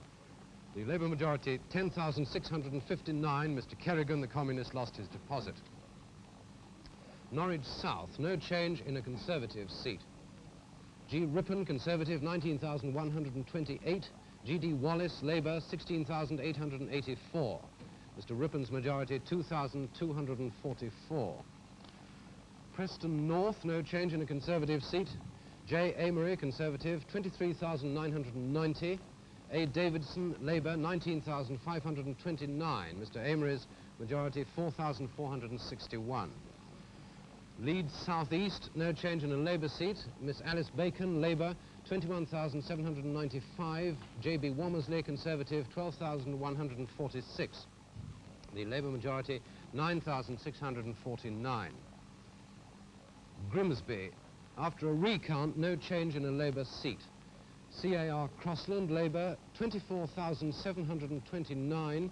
W. Pearson, Conservative, 24,628. The majority, 101. Harrow Central, no change in a Conservative seat. F.P. Bishop, Conservative, 23,813. F.W. Powell, Labour, 14,049. Conservative majority, 9,764. Willesden West, no change in a Labour seat. L.A. Pavitt, Labour Co-op, 25,680. Mrs. P.S. Brooks, Conservative, 17,946. L. Burt, Communist, 1,324. The Labour Co-op majority, 7,734, and Mr. Burt lost his deposit. The Hartlepool. After 2 recounts, Conservative gained from Labour. Commander J.S. Kerrans, Conservative, 25,463. D.T. Jones, Labour, 25,281. Majority, 182. That's one Ian gave you earlier, of course. Dudley, no change in a Labour seat. G.E.C. Whig, Labour, 31,826. F.E. Spiller, Conservative, 26,101. Labour majority, 5,725. Aberdeen South, no change in a Conservative seat. Lady Tweedsmuir, Conservative, 25,471. P.M. Doig, Labour, 17,349. Mrs. E. Dangerfield, Liberal, 4,558. Majority, 8,122. Mrs. Dangerfield lost her deposit. There's a recount taking place at Rochester and Chatham, I've just been told. So that result we must leave for the moment. Lee, no change in a Labour seat. H. Boardman, Labour, 31,000, sorry. H. Boardman, Labour, 31,672. U. Cameron, Conservative, 16,897. Labour majority, 14,775. Ian? Well, I can confirm the Rochester and Chatham result as it stands, a Conservative gain from Labour. Now, for comment on this, let us go over to Stafford. This is ATV's team in Stafford. The figures are more or less stabilised now. Conservatives 361, Labour 257, and the Liberals it is thought will get 9. Have you any comments on this, Kendall? Well, it's more or less settled down, and it's rather interesting that the machine now is predicting much the same sort of majority that it was predicting when we only had 15 seats in. The interesting thing that's coming up now is the effect of the Liberal Party's increased candidatures. Over the country as a whole, so far, for the seats that we've got at hand, the Conservatives have polled 49.5%, Labour 45% of the votes, the Liberals 5%. Who have the Liberals been taking it from, do you think? Almost entirely, well, not almost entirely, but very mainly from the Labour. We can only make this comparison in the seats where there's a three-cornered contest this time and there was a three-cornered contest last time. But in those seats, there has been a very large swing. Okay, we'll go back to London again now. And we're going straight over to Conservative headquarters, where I think Reginald Bosanquet is waiting to interview Lord Hailsham. Here in Conservative Party headquarters, I have with me Lord Hailsham, whose birthday it is. Just 40 minutes ago. Lord Hailsham, do you regard the results so far as a pleasant birthday present? Well, I've got no reason to be discontented. What is your reaction to them? Very much what I expected. One or two marginally better, but very much what I expected. Has the Conservative Party done better in the marginal seats than you thought they would? Only very slightly. They have done slightly better, but more or less the thing is following the pattern that I'd foreseen. It's been widely suggested at the moment by the experts that you may get a majority of 100 seats. Are you as optimistic as this? I haven't done the sums. After all, it is my birthday. You must be. What is your feeling about the Liberals who are standing, who seem to be having quite a lot of success? Do you think they may form a genuine opposition party? I have no feelings about the Liberals. And from Conservative Party headquarters, with that comment from Lord Hailsham, we hand you back to Television House. The results still streaming in. Here are some more of them. Darlington, no change in a Conservative seat. A.T. Bourne Arton, Conservative, 24,318. R.H. Lewis, Labour, 19,901. J. McQuaid, Liberal, 5,863. Conservative majority, 4,417. And Mr. McQuaid, the Liberal, lost his deposit. Middlesbrough East, no change in a Labour seat. H.A. Marquand, Labour, 29,391. D.R. Chapman, Conservative, 18,365. Labour majority, 11,026.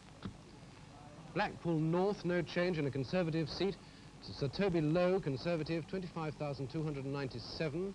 W.H. Dugdale, Labour, 9,440. H. Haig, Liberal, 8,990. Conservative majority, 15,857.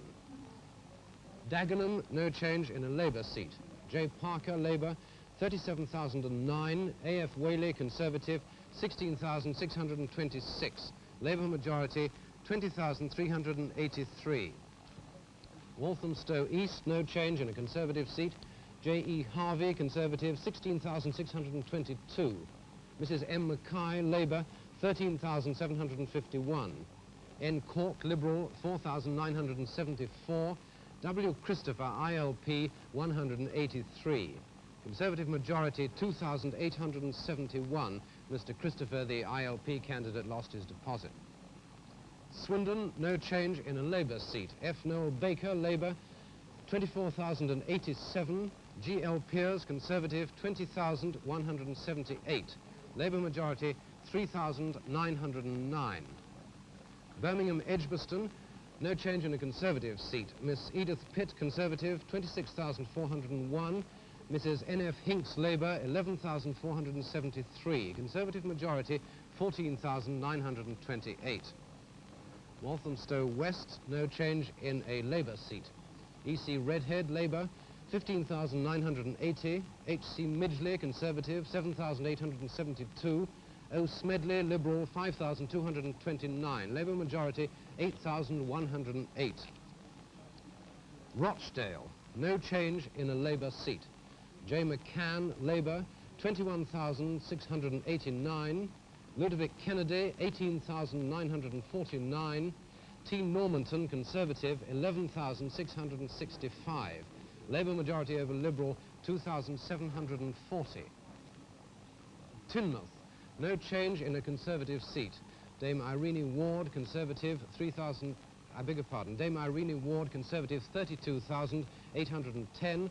W.H. Hutchison, Labour, 18,866.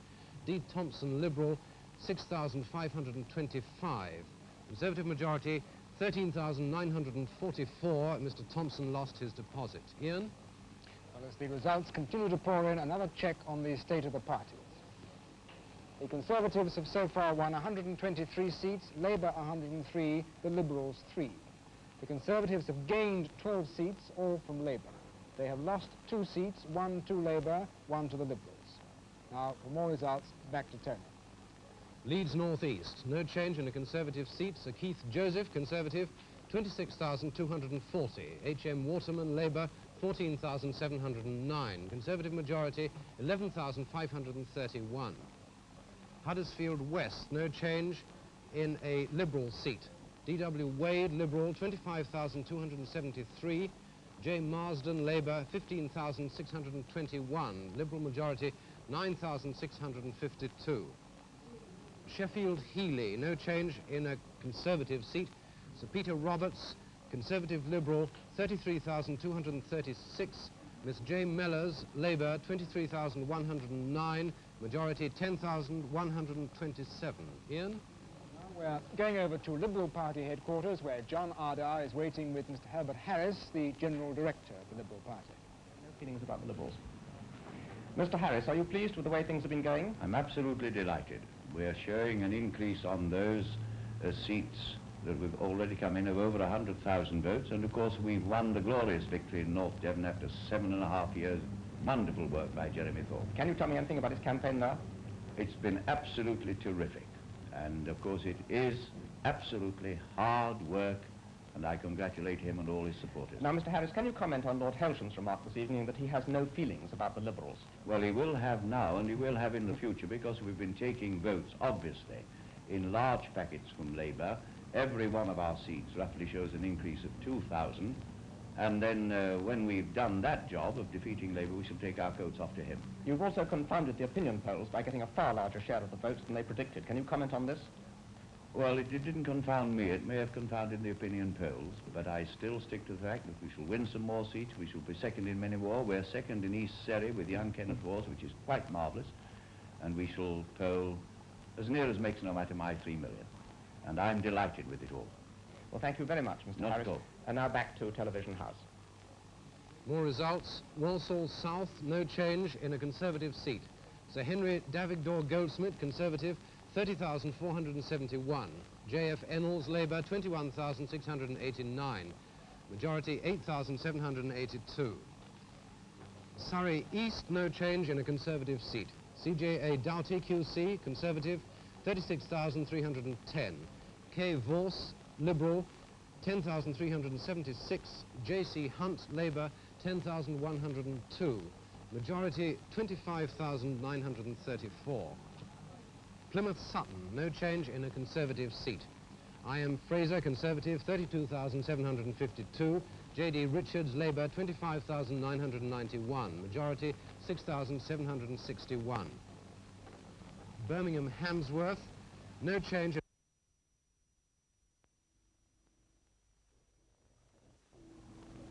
There we are. Conservatives are now 17 seats ahead of Labour, and you remember that I said right at the beginning of the evening that Labour needed a big lead on the Conservatives overnight if they hoped to win the election. Now for more results, back to Tony Brown. Ashton under Lyne, no change in a Labour seat. H. Rhodes, Labour, 25,991. R. Horrocks, Conservative, 23,239. Labour majority, 2,752. Hitchin Hearts, no change in a Conservative seat. H. Madden, Conservative, 30,193. P.J.H. Benenson, Labour, 25,818. R. Glenton, Liberal, 8,481. Conservative majority, 4,375. Wellingborough, North Hants, Conservative gain from Labour. M.A. Hamilton, Conservative, 22,964. G.S. Lindgren, Labour, 22,358. Conservative majority, 606. Ian. Let's have a look at this shot in Trafalgar Square.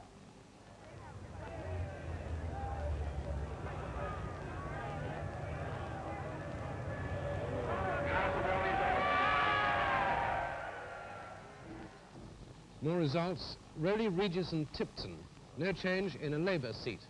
A. Henderson, QC, Labour, 27,151. A. Taylor, Conservative, 17,174. Majority, 9,977. Birmingham, Yardley, Conservative gain from Labour. L.H. Cleaver, Conservative, 23,482. H. Usborne, Labour, 22,097. Conservative majority, 1,385. Dorking, Surrey, no change in a Conservative seat. Sir Gordon Touche, Conservative, 24,564. S.R. Mills, Labour, 9,605. W. Watson, Liberal, 6,582. Majority, 14,959. Ian. Just breaking in to let you know that apparently Mr. John Strachey is having a very close fight in his seat in Dundee West, where a recount is taking place. We'll let you know the result as soon as we get it. Tony. More results. Blackpool South, no change in a Conservative seat. Sir Roland Robinson, Conservative, 25,767. P.P. Hall, Labour, 13,337. Conservative majority, 12,430. Twickenham, no change in a Conservative seat. R. Gresham Cook, Conservative, 33,606, R. Gresham Cook, Conservative, 33,677. Mrs. A.P. Clark, Labour, 16,638. K.A. Powell, Liberal, 8,589. Majority, 17,039. Newport, no change in a Labour seat. Sir Frank Soskis returned. Sir Frank Soskis, Labour, 31,125. A.D. Arnold, Conservative, 27,477. Majority, 3,648. Aldershot Hants, no change in a Conservative seat. Sir Eric Errington, Conservative, 25,161. R. Brooks, Labour, 12,270. Miss Enid Lakeman, Liberal, 5,679. Majority, 12,891. London Greenwich, no change in a Labour seat. R. Marsh, Labour, 25,204. Major J.R. Holmes, Conservative, 19,679. Majority, 5,525. Ealing South, no change in a Conservative seat. B. Batsford, Conservative, 24,761. H.G. Garside, Labour, 12,039. Sir Jeremy Mostyn, Liberal, 4,842. Majority, 12,722, and Sir Jeremy Mostyn lost his deposit. Ian? Now, with the news that the Conservatives have captured another Labour seat, London Clapham, we are now going over to Leeds South for a statement by Mr. Gaitskell. This is Neville Clark from Leeds. The final result is now in here, and Mr. Gaitskell is about to leave the town hall. He's kindly consented to come in and give a final opinion on the poll so far.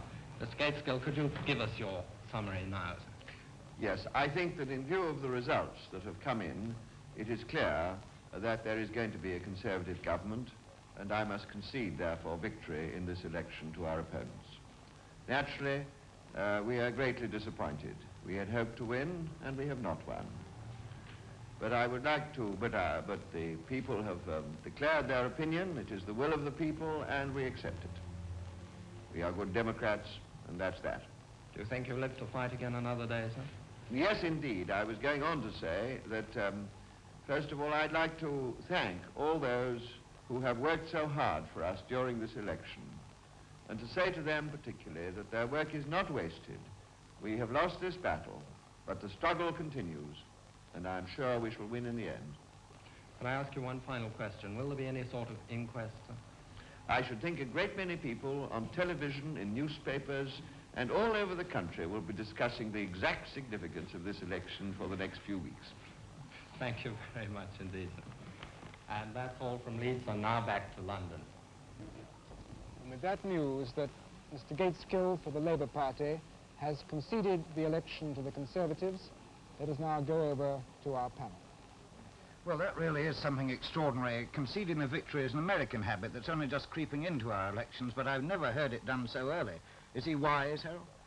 There's nothing else he could do. The result was clear to everybody, surely. Mm-hmm. You still think not the slightest chance of a change or a swing anywhere? Not at all, no. No. What do Well, you I think he's been very realistic about the whole thing. On the other hand, it's rather surprising that he should give in so early, don't you think? It doesn't give his party much to look forward to. Nothing for the whatever. next 24 hours. Nothing at all. I'm interested in the realism, but I'm not sure that it's a precedent I should like to see followed. I'm not very keen on conceding a thing before the last result is in. As you say, it's an American practice. No, but almost all the marginals are going the wrong way. Yeah. Labour majorities are reduced, Conservative majorities are up. Yes. There's nothing.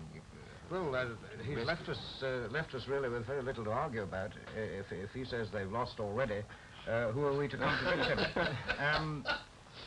Now, about the Liberals, the machine says they're going to get 9 seats. That means they've got to gain 2. Where can they gain 2? Well, they've already gained 1, of course. Yeah, but in another addition to 2. that, They have to gain another 2. Yes, well, North Cornwall stands out. Yep. And in addition to that, there's Inverness, Hereford possibly, which we haven't had yet. Yeah.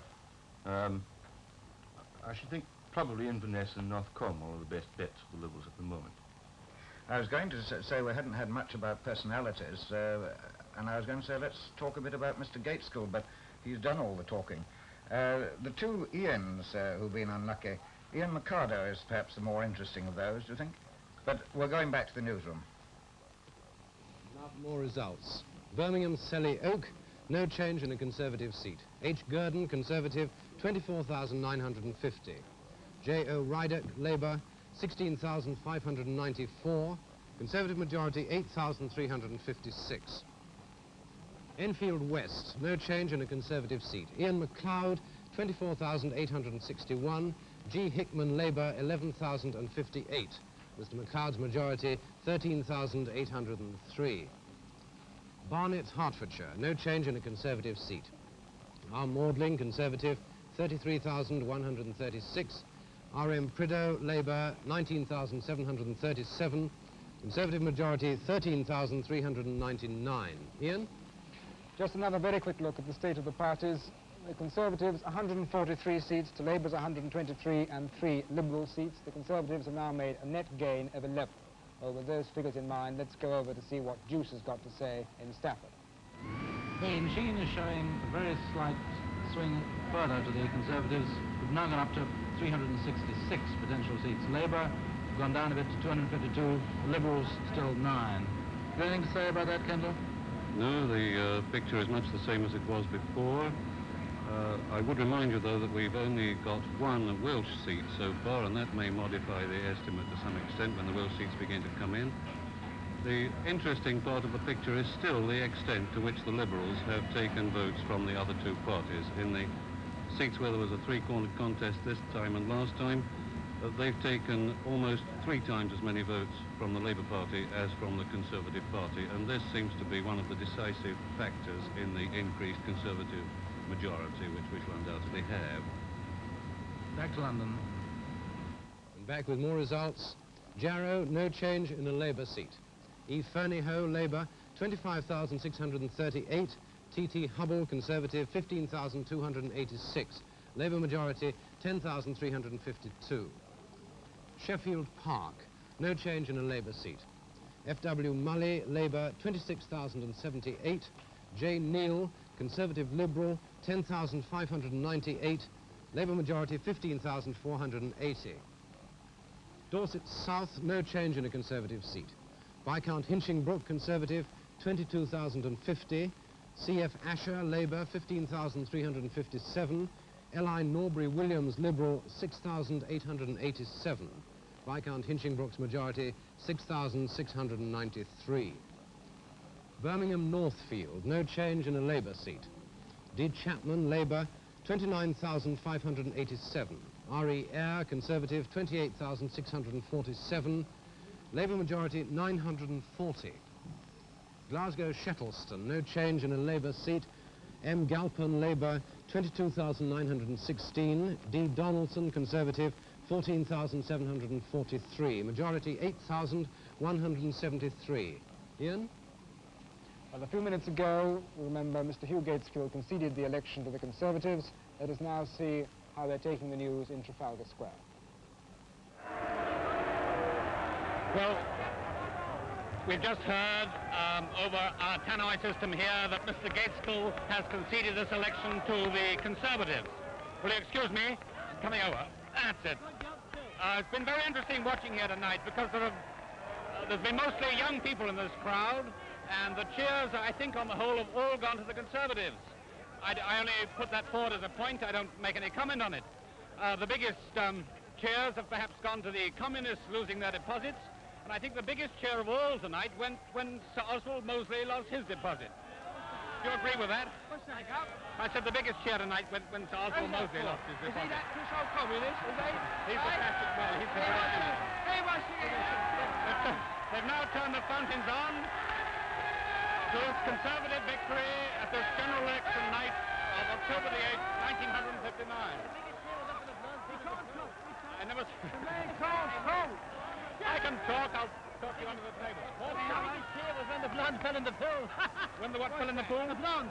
Oh, the blonde. I didn't see the blonde fall in the pool. You want to see her? We've seen everybody else fall in the pool. We've seen a jazz band playing on top of the pool. This is not quite the moment, as you'll see, to ask for comments on this situation, but there we are. We're all getting very wet over here.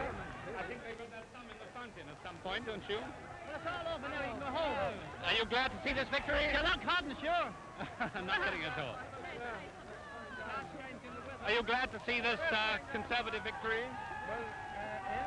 Well, I just come in from India, man, and I'm very glad to hear the majority vote. The camera's not on you. I wish it was. What?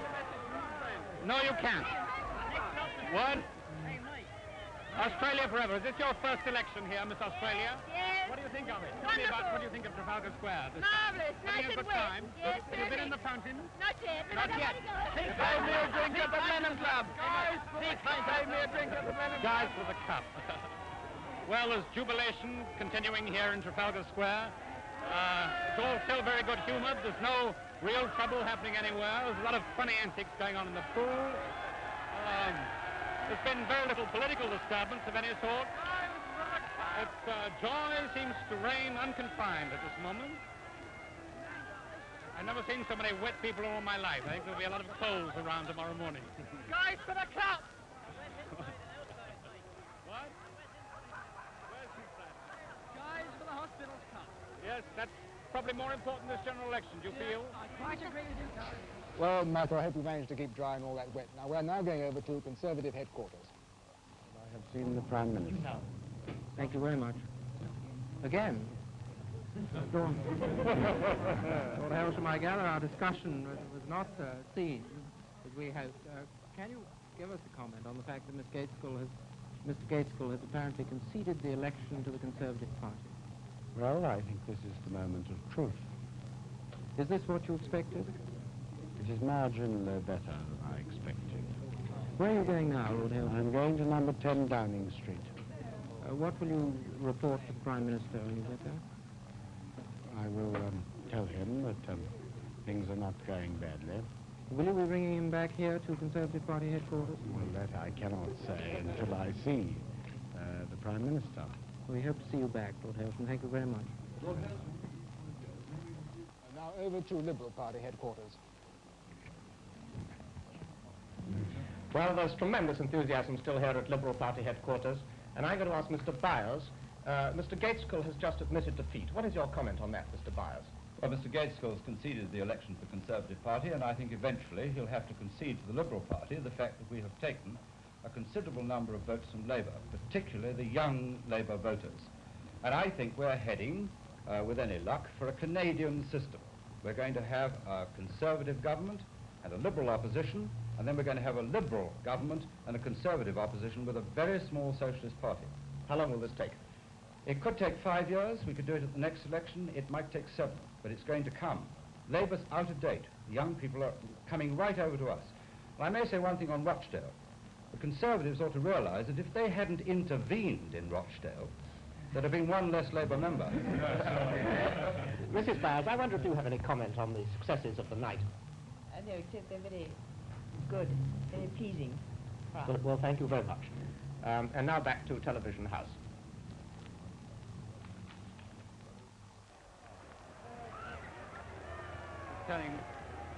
Are they coming back to us? Trafalgar Square, the scenes of jubilation are still going on, but at certain points in the square it seems to be turning just a little bit nasty.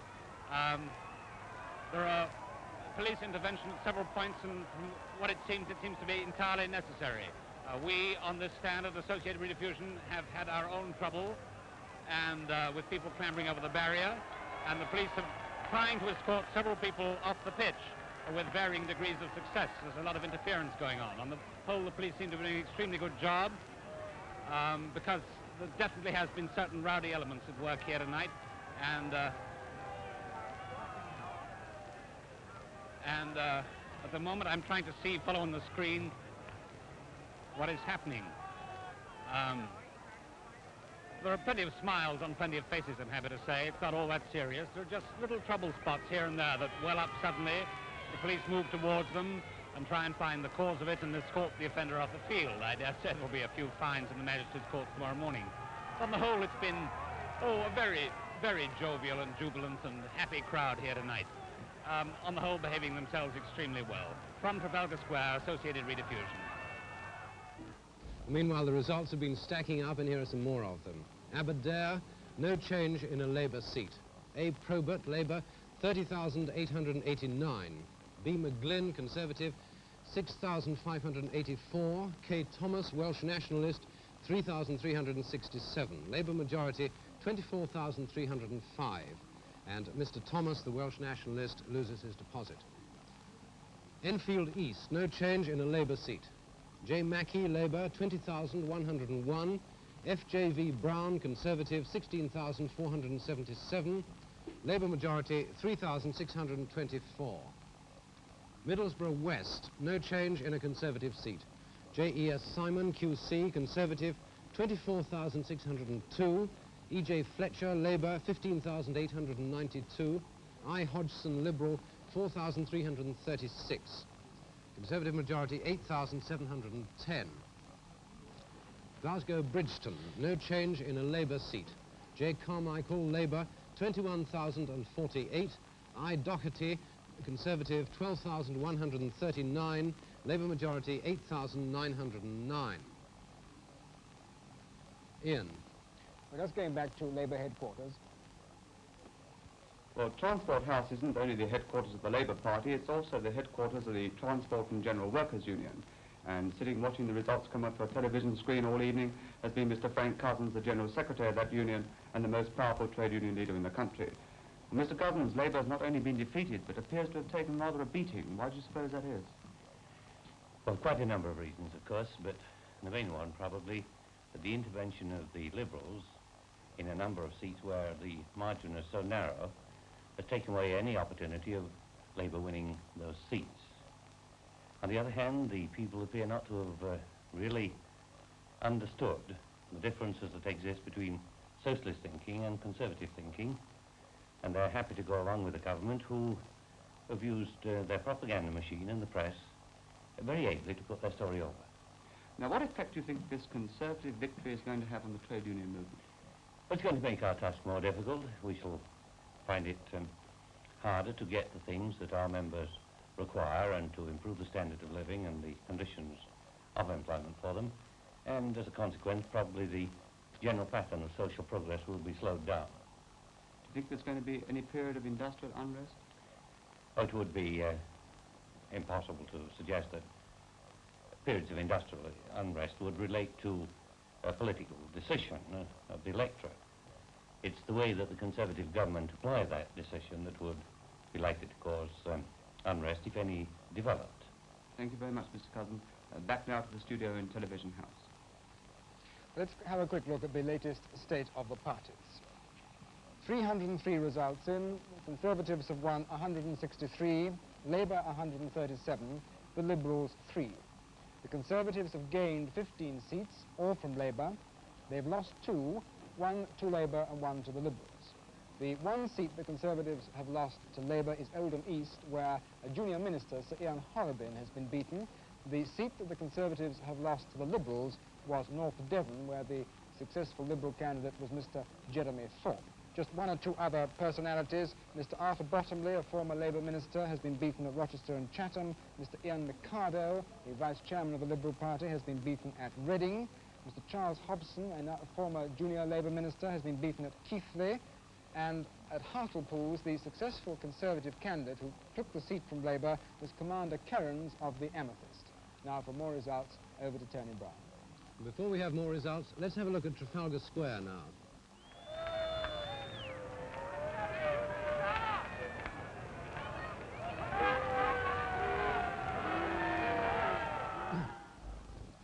Now for more results. London Hackney Central, no change in a Labour seat.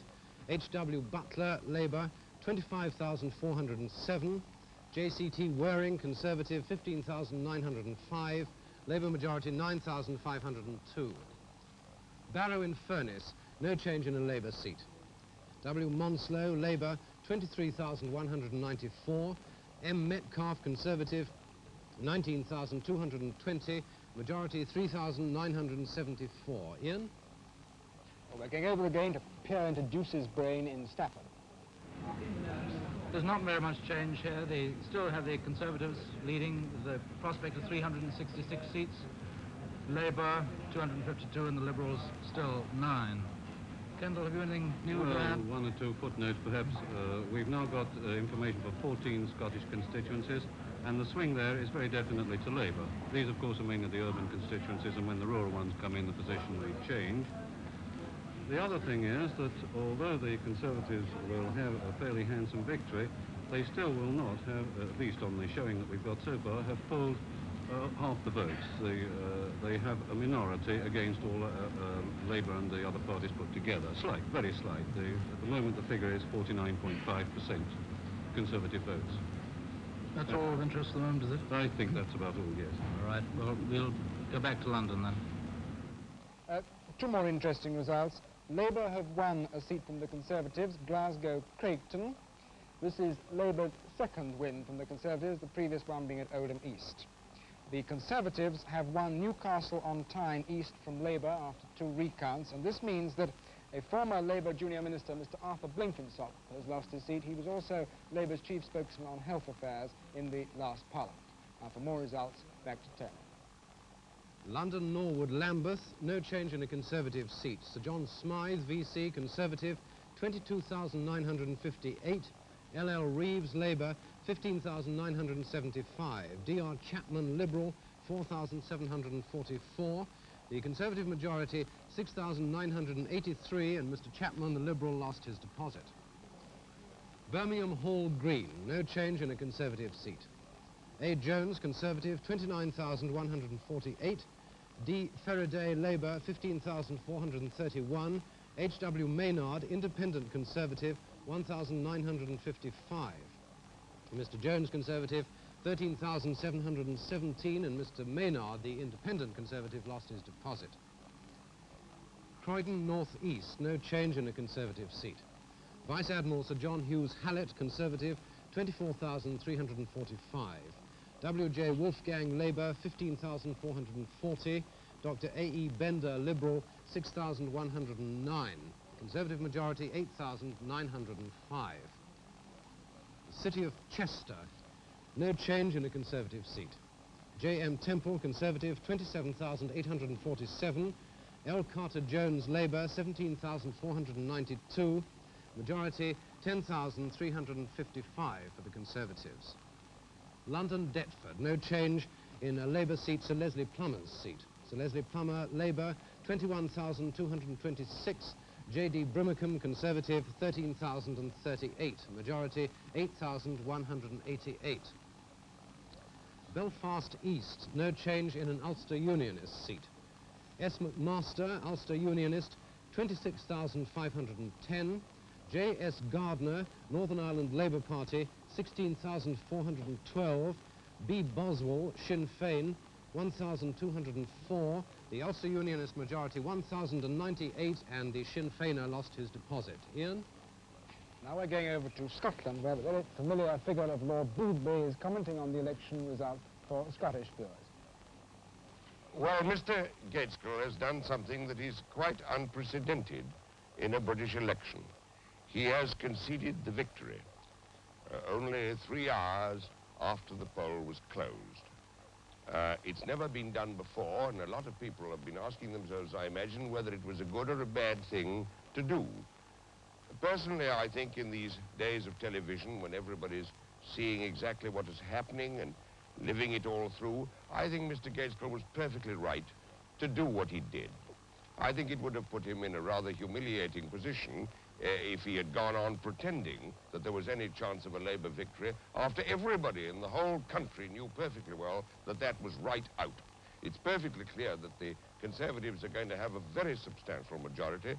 Mr. Morgan Phillips has actually put it at over 100 since Mr. Gaitskell conceded the victory, and I think the dignified and the right thing for Mr. Gaitskell to do in the circumstances was to say, right, we've lost. After all said and done, he couldn't shift another vote by saying anything else. The polls are closed. He couldn't alter any further results, and he's faced the facts, and I think, I'm bound to say, he faced them with dignity and with great courage, because what has happened must be a very great blow to him. And I would think that it must mean that the Labour Party will have to reconsider the very foundations of their political thought and bring it up to date in order to face the problems, not of 15 or 20 years ago, but the problems of the latter half of the 20th century. That, I believe, is why they have lost this election, because they clung on to old shibboleths and dogmas which have long ceased to have validity. And I think if they were no longer up to date, and they'll have to bring themselves up to date. Now we go back to London. Well, while Lord Boothby was talking to us from a Glasgow studio, the news came through that another Glasgow seat, Glasgow Scottstoun, has been captured by Labour from the Conservatives. You remember they just won Craigton, the seat which was held by a former Conservative junior minister, Mr. Jack Brown. Now for more results, over to Brown. Hello again. Erith and Crayford, no change in a Labour cooperative seat. Norman N. Dodds, Labour cooperative, 24,523. J.J. Davis, Conservative, 18,763. Majority, 5,760. Sutton Coldfield, no change in a Conservative seat. G. Lloyd, Conservative, 33,064. R.S.G. Hattersley, Labour, 11,310. K. Hovers, Liberal, 7,543. Majority, 21,754. York, no change in a Conservative seat. C.B. Longbottom, Conservative, 33,099. Dr. D.R.L.M. Poirier, Labour, 29,025. Majority, 4,074. Kirkcaldy Boroughs, no change in a Labour seat. H.P. Gourlay, Labour, 25,428. J. Law, Conservative, 14,186. D. Blythe, Liberal, 4,020. Majority, 11,242. The Liberal candidate loses his deposit. London, Stoke Newington and Hackney North, no change in a Labour seat. D. Weitzman, Labour, 22,950. R.C. White, Conservative, 14,515. B. Phillips, Liberal, 6,076. Majority, 8,435. Hamilton, Lanarkshire, no change in a Labour seat. T. Fraser, Labour, 27,423. J.A. Davidson, Conservative, 11,510. D.R. Rollo, Scottish Nationalist, 2,586. Majority, 15,913. The Scottish Nationalist loses his deposit. Sheffield, Attercliffe, no change in a Labour seat. J.B. Hind, Labour, 33,676. Lieutenant Colonel H.L. Lambert, Conservative and Liberal, 15,304. Majority, 18,372. Plymouth, Devonport, Miss Joan Vickers is back. Conservative, National Liberal, 28,481. Michael Foot, Labour, 22,027. Majority, 6,454. That is an increase in the majority of 6,300. Feltham, no change in a Labour seat. A.E. Hunter, Labour, 20,320. J.B. Turner, Conservative, 18,070. L.A. de Pinner, Liberal, 4,533. Majority, 2,250. Mr. de Pinner loses his deposit. Tottenham, no change in a Labour seat. A.G. Brown, Labour, 22,325. The Honourable D. Hennessy, Conservative, 15,688. L.G. Lepley, Liberal, 5,030. Majority, 6,637. The Liberal candidate loses his deposit. Kingston upon Hull West, no change in a Labour seat. Captain M. Hewitson, Labour, 25,446. T.H.F. Farrell, Conservative, 23,011. Majority, 2,435.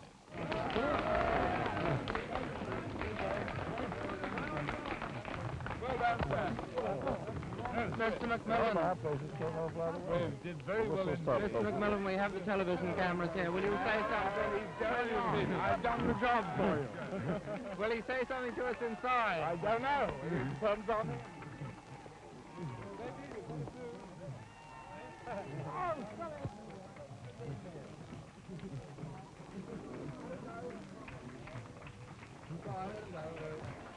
Thank you very much. Can I give that? Well, Mr. McMillan has just gone inside. As you may have heard, I asked him if he'd make any comment on Mr. Gaitskell's conceding the election to the Conservatives on the way in. He said no and smiled and passed on. Lady Dorothy was with him. They both looked extremely happy and very good spirits, and shall now go in and see if we can persuade the Prime Minister to say a few words. Meanwhile, back to Television House. Back from that scene of triumphant confusion to the result from London, Putney, Wandsworth. No change in a Conservative seat. Sir Hugh Linstead, Conservative, 28,236. D. Tavern, Labour, 23,115. M. Burns, Liberal, 6,166. Majority, 5,121. The Liberal candidate loses his deposit. Hornchurch, no change in a Conservative seat. G.W. Lagden, Conservative, 34,852. Miss J. Richardson, Labour, 27,530. L.H. Jones, Liberal, 11,056. Majority, 7,322. Ian.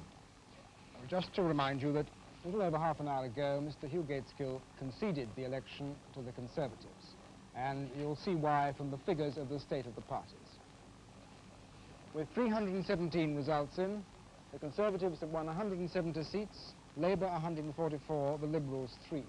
The Conservatives have gained 15 seats, all from Labour, and they've lost 4, 3 to Labour and 1 to the Liberals. That was North Devon.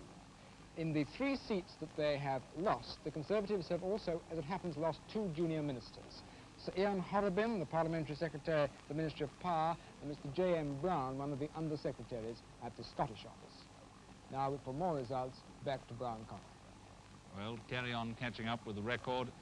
Birmingham, Stetchford, no change in a Labour seat. R. Jenkins, Labour, 21,919. J.M. Bailey, Conservative, 18,996. Majority, 2,923. Ian. Sorry to beg him, Brown. I've just read that Miss Elaine Burton has been defeated at Coventry South, and also that a recount is taking place, the 3rd recount, at Birmingham All Saints. Back to Brown. Well, we'll find the details of those in due course. Richmond, Surrey, no change in a Conservative seat. A Royal, Conservative, 27,161. G. Archibald, Labour, 12,975. J. Baker, Liberal, 7,359. Majority, 14,186. Ince, Lancashire. No change in a Labour seat. T.J. Brown, Labour, 30,752. W. Clegg, Conservative, 11,795. Majority, 18,957. Leeds East, no change in a Labour seat. D.W. Healy, Labour, 28,707. J.A. Fawcett, Conservative, 23,922. Majority, 4,785. Middleton and Prestwich, Lancs, no change in a Conservative seat. Sir John Barlow, Conservative, 31,416. F.G. Barton, Labour, 21,248. Majority, 10,168. Maidstone, Kent, no change in a Conservative seat.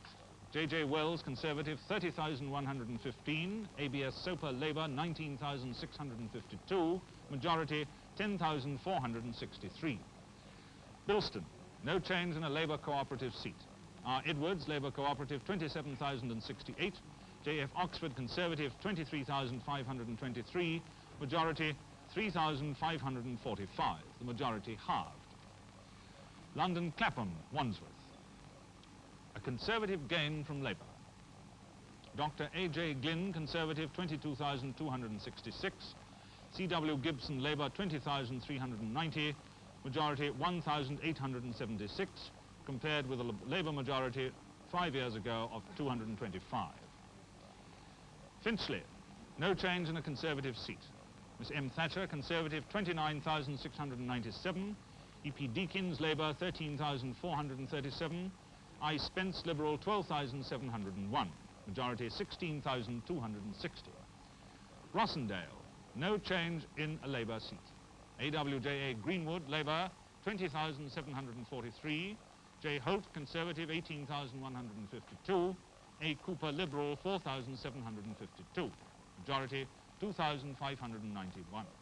The Liberal candidate loses his deposit. Glasgow Pollock, no change in a Conservative seat. J.C. George, Conservative, 24,338. J.M. Smith, Labour, 17,072. Majority, 7,266. Motherwell, Lanarkshire, no change in a Labour seat. G.M. Lawson, Labour, 22,009. B. Brogan, Conservative, 17,613. D. Murray, standing as an independent, 1,331. Majority, 4,396. The independent loses the deposit. Beckenham, no change in a Conservative seat. P. Goodhart, Conservative, 36,528. H. Ferguson, Labour, 13,395. H. Monroe, Liberal, 9,365. Majority, 23,133. Glasgow Cathcart, no change in a Conservative seat. J. Henderson, Conservative, 30,743. J. Jarvie, Labour, 21,169. Majority, 9,574. Birmingham Perry Bar, no change in a Labour seat. C. Howell, Labour, 16,811. S.C. Greatrix, Conservative, 16,628. W. Lawler, Liberal, 5,611. H. Pierce, Communist, 424. Majority, 183. The Communist loses his deposit. Sheffield Hillsborough, G. Darling, Labour Cooperative, 21,888.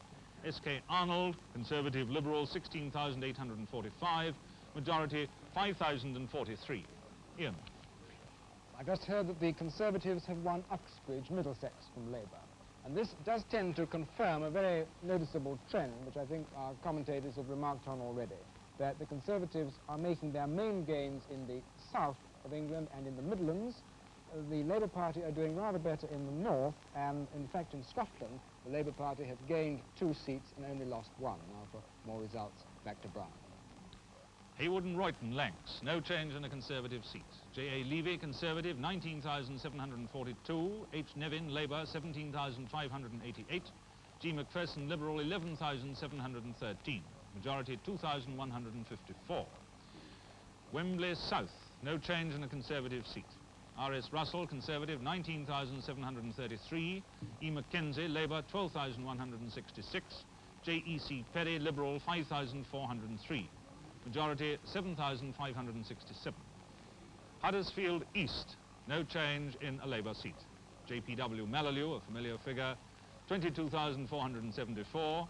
PM Beard, Conservative, 19,389. Majority, 3,085. Hove. No change in the Conservative seat. 150. TJ Marsh, Labour, 12,206. Majority, 23,944. About 1,600 up in this very large Conservative majority. Gloucester, no change in a Labour seat. J. Diamond, Labour, 19,450. H.D. Keith Scott, Conservative, 16,679. Lieutenant Colonel P.H. Lord Phillips, Liberal, 7,336. Majority, 2,771. Bromsgrove, Worcestershire, no change in the Conservative seat. J.C.G. Dance, Conservative, 32,473. CBB Norwood, Labour, 23,433. Majority, 9,040. Ian. Well, now, with the Conservatives showing a net gain of 14 seats on the results so far, let's have some comment about the results in Wales and the West. Over now to our studio in Cardiff. This is Brindley Thomas speaking from Cardiff. Judging by what's happened in the country as a whole, this is how we see it from Wales. We've had hardly any results from Wales yet. But in Wales, you can say that about half the 36 constituencies are bound to be Labour because they pile up big majorities ranging from 11,000 to 23,000 in the last election. There are two Liberal strongholds. They'll probably be held, Cardigan and Montgomery. But there are about 6 marginal Labour seats, and they are the interesting ones. Here they are: East Flint, 2,000 Labour in the last election. Swansea West, only 1,000. Pembroke, Desmond Donnelly with only 1,500. Merioneth with only 2,600. And Cardiff South East even, I think, with Mr. Callaghan holding it by only 3,000. And possibly even Lady Megan Lloyd George in Carmarthen. There are about 6 critical seats for Labour, even in Wales. And judging by the swing that we've seen now throughout the country, I wouldn't be surprised to see practically all of these go over. Well, now, that's Wales in a nutshell. Well, may I now turn over to my friend Hugh Mackenzie, who'll say a word about the West Country. Out in the West Country, the most interesting result so far has been the capture of Devon North by the Liberals.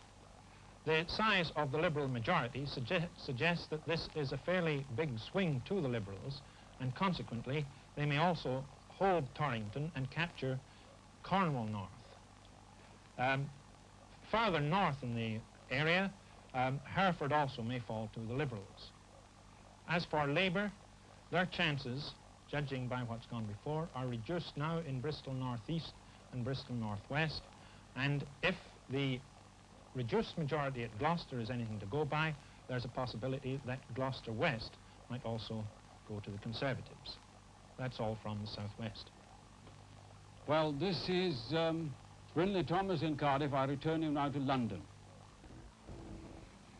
Altrincham and Sale, no change in a Conservative seat. F.J. Errol, Conservative, 29,992. In Atkinson, Labour, 14,141. D.F. Burden, Liberal, 9,415. Majority, 15,851. North Fylde, Lancs. The Honourable R.O. Stanley, Conservative, 27,045. J. Myerscough, Labour, 11,307. Majority, 15,738. Cheadle, Cheshire, no change in a Conservative seat. W.S. Shepherd, Conservative, 32,787. R.N. Cuss, Liberal, 15,469. C.R. Morris, Labour, 11,373. Majority, 17,318. Doncaster, no change in a Conservative seat. A.P.L. Barber, Conservative, 26,521. W.E. Garrett, Labour, 22,935. Majority, 3,586. Ian. Well, in passing, that Doncaster result means that Mr. Macmillan has got back his parliamentary private secretary, Mr. Anthony Barber. But now let's just have a very quick look at the state of the parties, which shows the Conservatives with a 27-seat lead and a net gain of 14 seats. And on those figures, let's go over to the panel for comment. The most interesting thing that's been said since Mr. Gaitskell was escorted from the pitch was about the prospects of the Liberals. Now, do you think it really practical that there can be, in the next general election, a really strong Liberal opposition? Well, it all depends, I think, on what happens to the Labour Party, really. If it reforms itself and reforms itself badly, then I think this may happen. I don't know, what do you think? And then going on from that, a possible Liberal government 10 years from now. Well, no, this is a big job, and the comeback is going to be a very long, rough road. At the same time, they've made a substantial comeback tonight, a substantial installment, I think. They're now second in more constituencies than ever before. They are, as Grimmond has said, heirs apparent, and they've got a better springboard for the next general election. And clearly their MPs in Parliament are going to speak with very much greater authority now because they've got the votes of some millions behind them. Harold, how do you think the Labour Party can react to this? I think it'll have to realise that if there's going to be a two-party system, one of them must be a party left of centre, very broadly left of centre, the other right of centre, and this seems to me the only hope they have of recovering and becoming the government in the next 5 years. I don't believe that there'll be this great Liberal revival in 5 years. Do you mean less socialism in the Labour Party? Less dogma. Less dogma. Less dogma. How do you see the Labour Party rebuilding itself, if at all? Well, I should have thought, really, that it could well listen to Bob Boothby's advice and adjust itself to the latter part of the 20th century, and not live on stale old hates and stale old prejudices and stale old dogma. I think that all these three things have been really outed in this, so far this evening. Yes, but of course that's what the Labour Party surely have been trying to do over the last few years. They have been moving a bit to the right. They've been discarding some of their old-fashioned ideas, but they haven't succeeded they've papered over the cracks at all events. We didn't hear very much about nationalisation. They haven't succeeded in getting this, that Boothby's talking about, this new approach yet. But surely they're on that way. I would have said a new radicalism, rather than you know, this moving to the right. Well, presumably there's going to be a great inquest now, Mr. Hall. I don't know about it. Yes, of course there'll be an inquest. Another Wilson report. I don't think you'll need another Harold Wilson report. It'll surely be a matter of attitude of the party, won't it? A broader, perhaps more generous attitude, less narrow. In other words, becoming more liberal. Yes. And if the Labour Party becomes more liberal... In a radical sense. What becomes of the Liberal Party? We can always join the Liberals, you know. There's plenty of room for you. Back to the newsroom, thank you. I'm sorry, it's only lime juice. Ealing North. No change in the Conservative seat. John W. Barter, Conservative, 27,312. W.S. Hilton, Labour and Cooperative, 23,036. Majority, 4,276, compared with a majority of 246 5 years ago. Coventry North, no change in a Labour seat. Maurice Edelman, Labour, 23,035. F.C. Maynard, Conservative, 21,794. Majority, 1,241.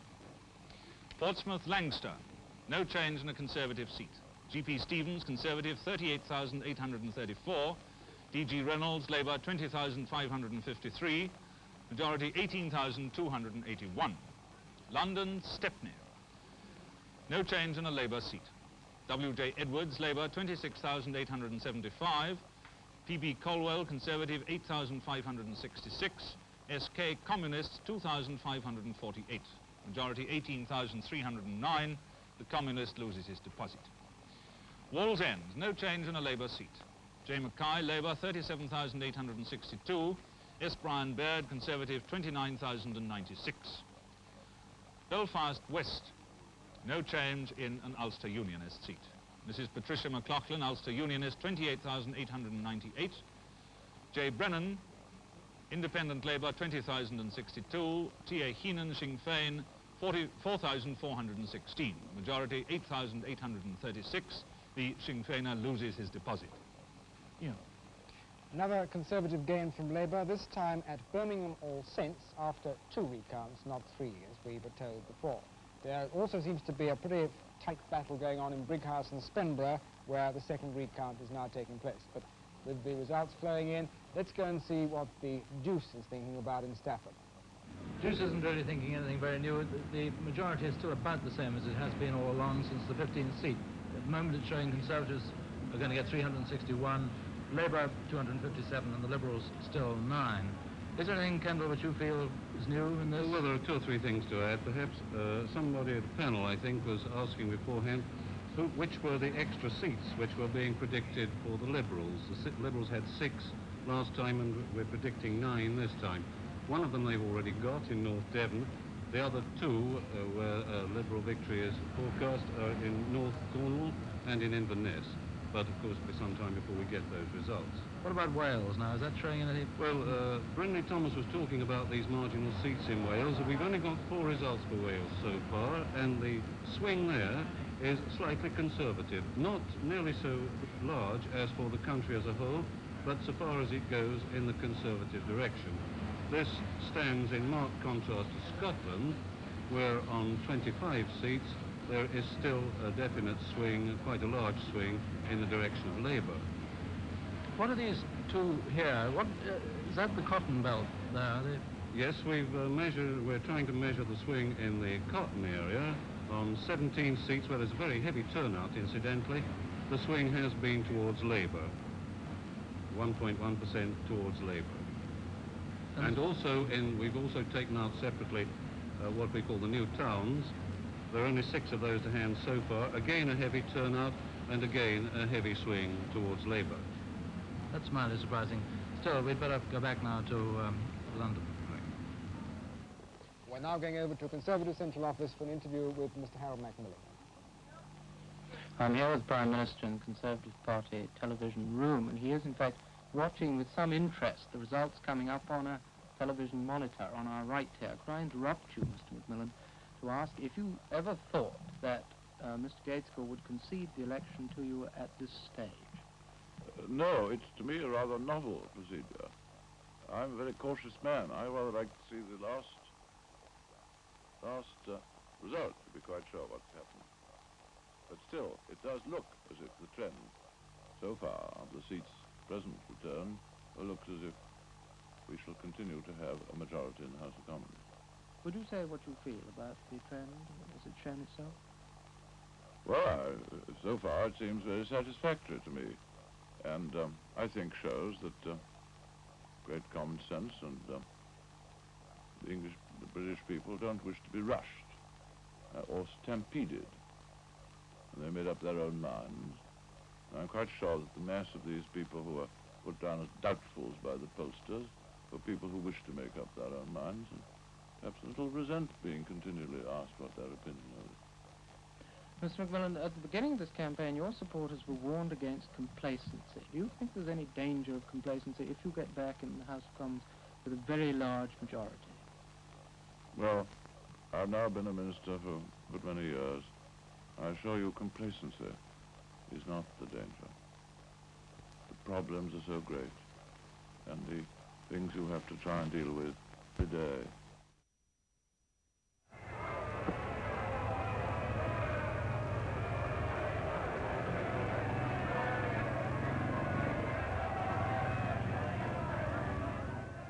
Good night, dear. Look after yourself.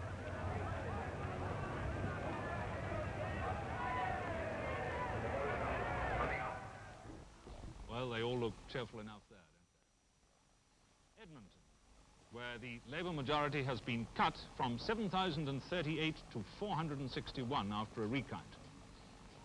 Austin Albion Labour, 25,958.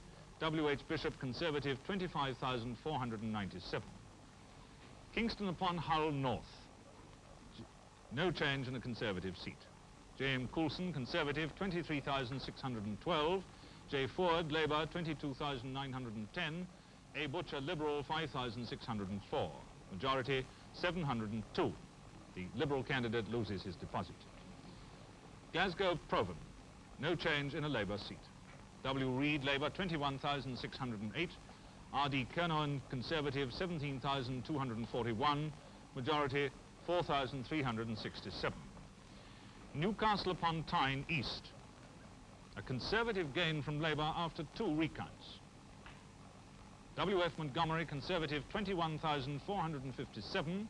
A. Blenkinsop, Labour, 21,359. Majority, 98, reversing the previous Labour majority of 1,822. Ilford South, no change in a Conservative seat. A.E. Cooper, Conservative, 23,876. G.J. Borry, Labour, 16,569. R. Netherclift, Liberal, 6,832. Majority, 7,307. Rochester and Chatham, another Conservative gain from Liberal after 2 recounts. J.M.G. Critchley, Conservative, 26,510. A.J. Bottomley, Labour, 25,487. Majority, 1,023, reversing the previous Labour majority of 2,447. Tony. I just got a note to say that Harold Wilson, the former Labour President of the Board of Trade, is in, and also I believe they've now got something for us over at Stafford, so over to Stafford. This is just to show you Deuce, which we haven't really had a proper chance to see all evening. There's not very much that can be said for it at the moment, except for the fact that we'd like to give you an idea of how Deuce has been doing during the time. After 15 seats had been declared, the figure was 103. As the majority for Conservatives. It is now 110. That's 7 seats different. It's gone up just that very slight bit, and part of that is due to the... Here are the figures just coming up now. Conservatives 364, as against Labour 254, the Liberals 9. Part of the difference is the fact that the Liberals did improve their position slightly. So, on balance, it's been extremely consistent. It's been extremely consistent, and it looks as if this is going to be about right to fulfill that prediction. The Conservatives need a net gain of something like 25 seats. I think they've got about 16 so far, with that's something like 2/3, with something like little less than 2/3 of the seats coming in, so it looks as if that's going to be about right. I don't think there's anything more at the moment, is there? I don't think so, no. Back to London, then.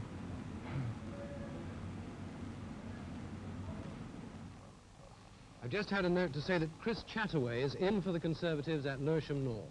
Now back to Brian for more results.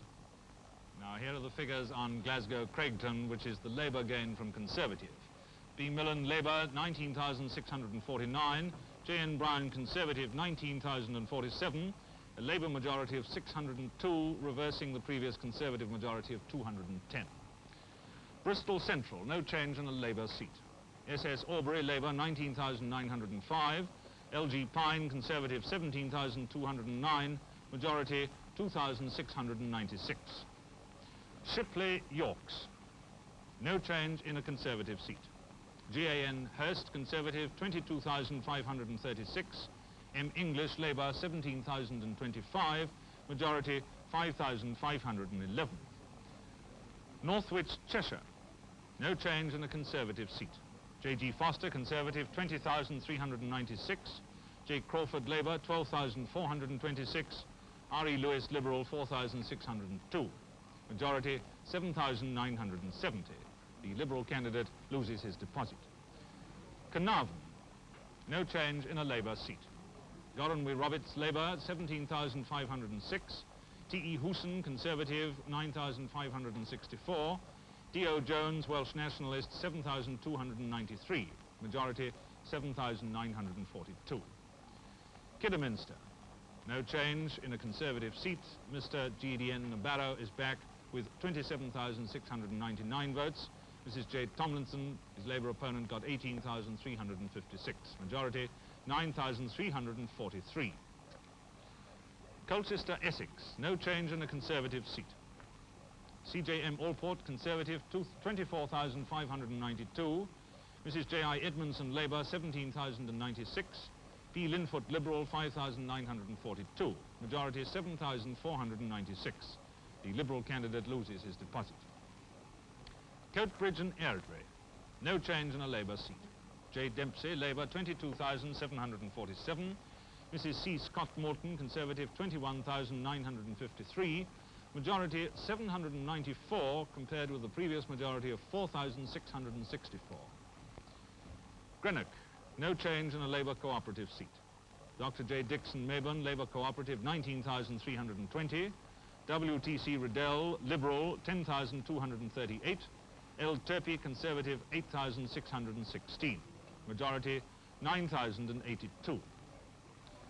Glasgow Scottstown, a Labour gain from Conservative, the second Labour gain in Glasgow. W. Small, Labour, 24,690. J. Byers, Conservative, 21,320. Majority, 3,370. Spelthorne, Middlesex, no change in a Conservative seat.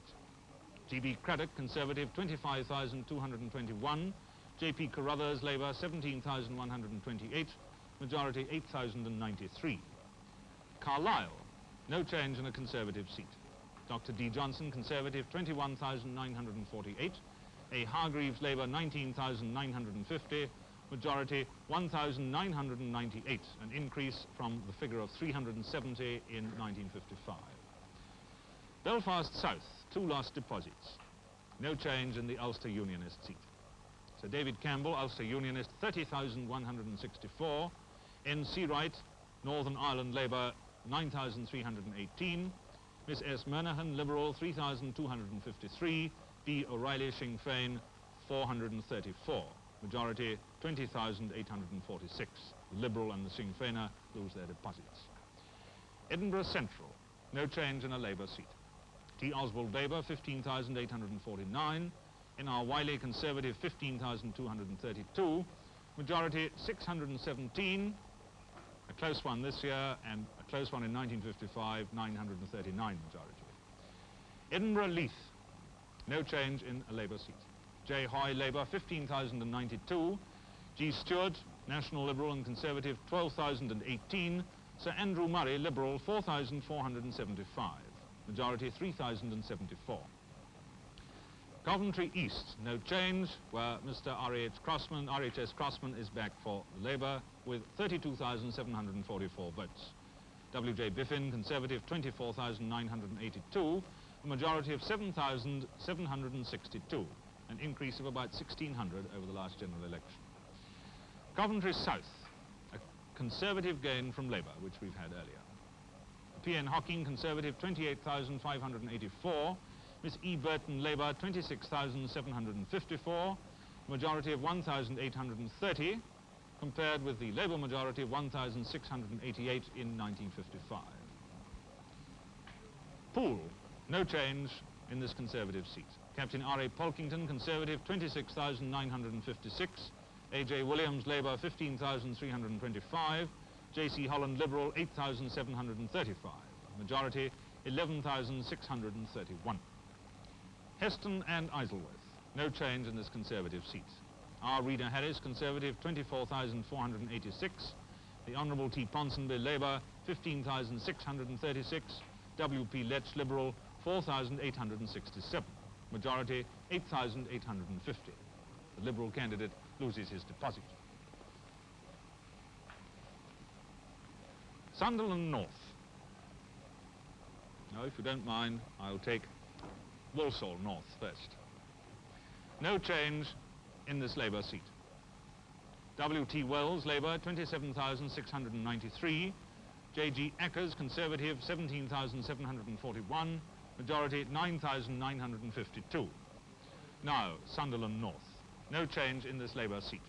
F.T. Willey, Labour, 24,341. P.E. Heselton, Conservative, 22,133. Majority, 2,208. Sunderland South, no change in a Conservative seat. P. Williams, Conservative, 27,825. E. Armstrong, Labour, 26,835. Majority 990. The Conservative majority down from 1,774. Bristol Northwest, another Conservative gain from Labour. M. McLaren, Conservative, 24,938. T.C. Boyd, Labour, 23,019. Majority 1,919, compared with the Labour majority in 1955 of 1,655. Uxbridge Middlesex, another Conservative gain from Labour Cooperative. C. Curran, Conservative, 22,360. F. Beswick, Labour Cooperative, 20,970. R. Goodall, Liberal, 4,746. Majority, 1,390, compared with the previous majority of 876 for Labour. The Liberal candidate loses his deposit. Aberdeen North, no change in this Labour seat. Hector Hughes, Labour, 32,793. J. Stuart Clark, Conservative, 15,137. W.A. Milne, Scottish Nationalist, 2,964. Majority 17,656. The Scottish Nationalist loses his deposit. Bradford West, no change. 8 Tyler, Conservative and National Liberal, 23,012. S. Hailsham, Labour, 17,906. Majority 5,106. London Woolwich East, no change in this Labour seat. Christopher Mayhew is back with 22,353 votes. E.J. Porter, his Conservative opponent, has 12,638, a majority of 9,715. Bristol West, no change in this Conservative seat. R.G. Cook, Conservative, 27,768. M. Cox, Labour, 7,651. C. Leverton, Liberal, 5,835. Majority, 20,117. Wednesbury, no change in this Labour cooperative seat. J. Stonehouse, Labour cooperative, 24,147. E. Knight, Conservative, 17,464. F.B. Wilmot, Labour, 4,780. Majority 6,683. The Liberal candidate loses his deposit. Esher, no change in this Conservative seat. Sir William Robson Brown, Conservative, 37,155. P.E. Vanson, Labour, 12,934. G. Owen, Liberal, 8,730. Majority 24,221. Edinburgh South, no change in this Conservative seat. M. Clark Hutchison, Conservative, 22,799. A.D. Reid, Labour, 11,285. The Honourable W. Douglas Hume, Liberal, 5,505. Majority 11,514. Renfrewshire West, no change in this Liberal Conservative seat. J.S. Maclay, Liberal Conservative, 20,959. C. Minahan, Labour, 18,206. Majority 2,753. London Islington East, no change in this Labour seat. Dr. E.G.M. Fletcher, Labour, 17,766. K.C. Burden, Conservative, 13,097. Majority 4,669. London Islington North, no change in another Labour seat. G. Reynolds, Labour, 18,718. R.D. Bartle, Conservative, 14,820. Majority 3,898. London Islington South West, no change in the third Labour seat.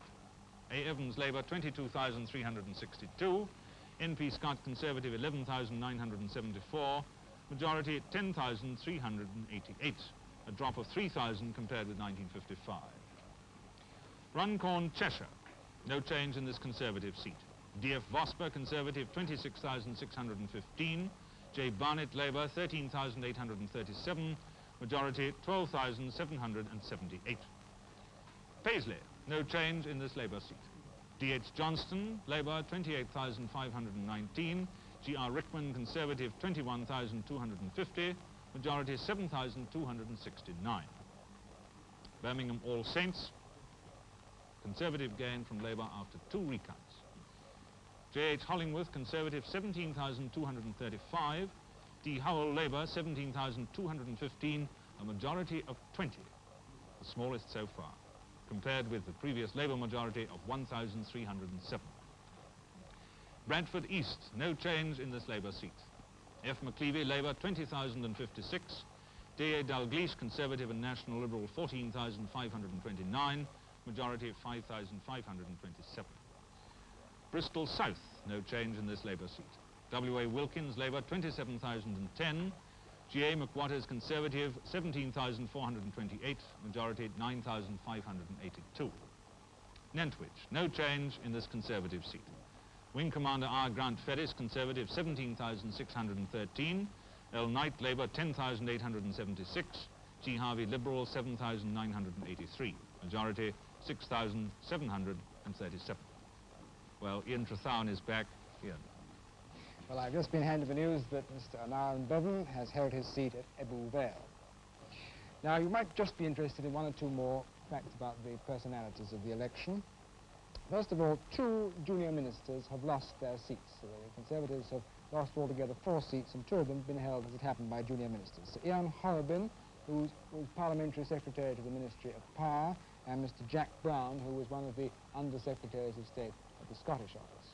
On the Labour side, 1 or 2 people who've lost their seats. Mr. Ian Mercado, the Vice Chairman of the Labour Party, has lost his seat at Reading. Mr. Arthur Bottomley, who was a minister in the Attlee governments, was beaten at Rochester and Chatham. Mr. Charles Hobson, who was a junior minister, was beaten at Keighley. 1 or 2 other Labour personalities. Mr. Frank Beswick has lost his seat at Uxbridge. Miss Elaine Burton was beaten at Coventry South. The Conservatives won Hartlepool, and the Conservative candidate who was successful there was Commander Kerins of Amethyst fame. 1 or 2 other personality points that catch my eye. Grimsby, Labour just held the seat by a very narrow majority, and the successful Labour candidate there was Mr. Anthony Crossland, who was a very highly thought of young economist in the Labour Party.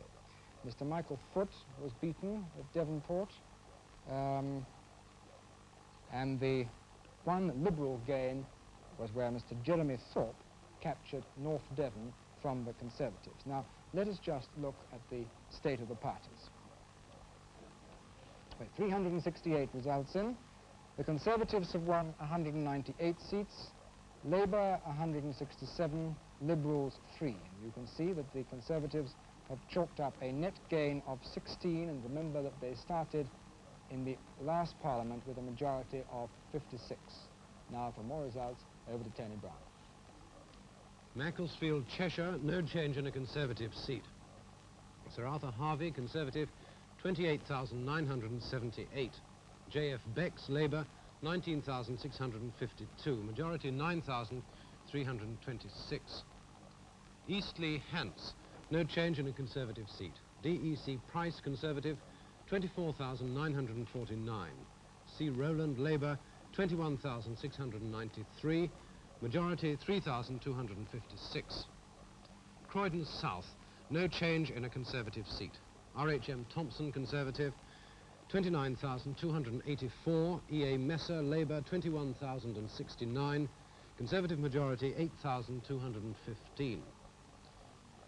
Cardiff West, no change in a Labour seat. T.G. Thomas, Labour, 25,390. L.A. Hallinan, Conservative, 22,258. Labour majority, 3,132. Sowerby, Yorkshire, West Riding, no change in a Labour seat. D. Houghton, Labour, 18,949. R. Mickham, Conservative, 16,993. J.G. Walker, Liberal, 7,654. Labour majority, 1,956. London, Woolwich West, no change in a Conservative seat. C. Turner, Conservative, 24,373. W. Hamling, Labour, 20,678. R. Malone, Fellowship Party, 1,189. Conservative majority, 3,695. And Mr. Malone lost his deposit. Gateshead West, no change in a Labour seat. H.E. Randall, Labour, 21,277. D.A. Wright, Conservative, 11,509. Labour majority, 9,768. Newbury, no change in a Conservative seat. Sir Anthony Hurd, Conservative, 29,703. D.L. Stoddart, Labour, 19,787. Conservative majority, 9,916. Edinburgh Pentlands, no change in a Conservative seat. Lord John Hope, Conservative, 25,742. J.P. Mackintosh, Labour, 16,950. Dundee West, no change after a recount. J. Strachey, Labour, 25,857. R.R. Taylor, QC, Conservative Liberal National, 25,143. David Bowman, Communist, 1,087. Mr. Strachey's majority, 714, as I said, after a recount. And Mr. Bowman, the Communist, lost his deposit. Loughborough, Leicestershire, no change in a Labour seat. Dr. J.D. Cronin, Labour, 21,496. C.G. Waite, Conservative, 17,749. R. Hancock, Liberal, 6,303. Labour majority, 3,747. Glasgow, Govan, no change in a Labour co-op seat. J. Rankin, Labour co-op, 23,139. A.G. Hutton, Conservative, 13,319. G. McLennan, Communist, 1,869. The Labour co-op majority, 9,820, and the Communist lost his deposit. More Scots ones. Edinburgh West, no change in a Conservative seat. J.A. Stoddart, Conservative, 25,976. J.K. Stocks, Labour, 14,044. D.F. Leach, Liberal, 5,962. Conservative majority, 11,932. Cardiff North, no change in a Conservative seat. D. Box, Conservative, 28,737. G.S. Viner, Labour, 18,054. E. Roberts, Welsh Nationalist, 2,553. S.G. Worth, Independent, 408. The Conservative majority, 10,683. The Welsh Nationalist and the Independent both lost their deposits. Belfast North, no change in an Ulster Unionist seat. J.S. Mills, Ulster Unionist, 32,173. J. McDowell, Northern Ireland Labour Party, 18,640. F. McGlade, Sinn Féin, 2,156. Ulster Unionist majority, 13,533, and the Sinn Féiner lost his deposit. Huyton, Lancashire, no change in a Labour seat. J.H. Wilson, Labour, 33,111. G.B. Wolfenden, Conservative, 27,184. Labour majority, 5,927. Ian? Well, now another look at the state of the parties board. With 369 results, the Conservatives have won 198 seats, Labour 168, and Liberals 3. And you see that the Conservatives have made a net gain of 16. Well, now, I spoke before about some of the personalities who have been beaten. You might like to know more about some of the personalities who have got in. I've got a list here, first of all, of the leading Conservatives who've been returned. The Prime Minister's name does not appear among them because his constituency of Bromley doesn't count its result until tomorrow. But the Conservatives who've got back include Sir Winston Churchill, Mr. Ian MacLeod, Mr. Duncan Sands, Mr. Geoffrey Lloyd, Mr. Edward Heath, Mr. Jack Maclay, Miss Pat Hornsby-Smith, and Miss Joan Vickers in Devonport has again beaten Mr. Michael Foot. There are also two television personalities who have won marginal seats for the Conservatives, Geoffrey Johnson-Smith and Chris Chataway. And we have a certain local interest to see Chris Chataway is one of the 3 ITN newscasters in this election. Chris Chataway's won. Ludovic Kennedy didn't win Rochdale, he came second, and we're now waiting to see what Robin Day does at Hereford tomorrow. Now, on the Labour side, Hugh Gaitskell has held his seat. You saw that earlier. And Aaron Bevan has held his seat. Mr. Harold Wilson, Mr. Richard Crossman, Mr. Patrick Gordon-Walker, Mr. John Strachey, you just heard, has held his seat after a recount. Mrs. Barbara Castle, the chairman of the Labour Party, has held her very marginal seat at Blackburn. Mrs. Bessie Braddock, Dr. Edith Summerskill, Mr. Tom Dryburgh, the Labour Party chairman, has held his seat. And as you heard, the former Labour Party chairman, Mr. Dryburgh, of course, and the Liberal gain from the Conservatives was Mr. Jeremy Thorpe in North Devon. Now, we've still got a few more results coming in, so over to Tony Brown.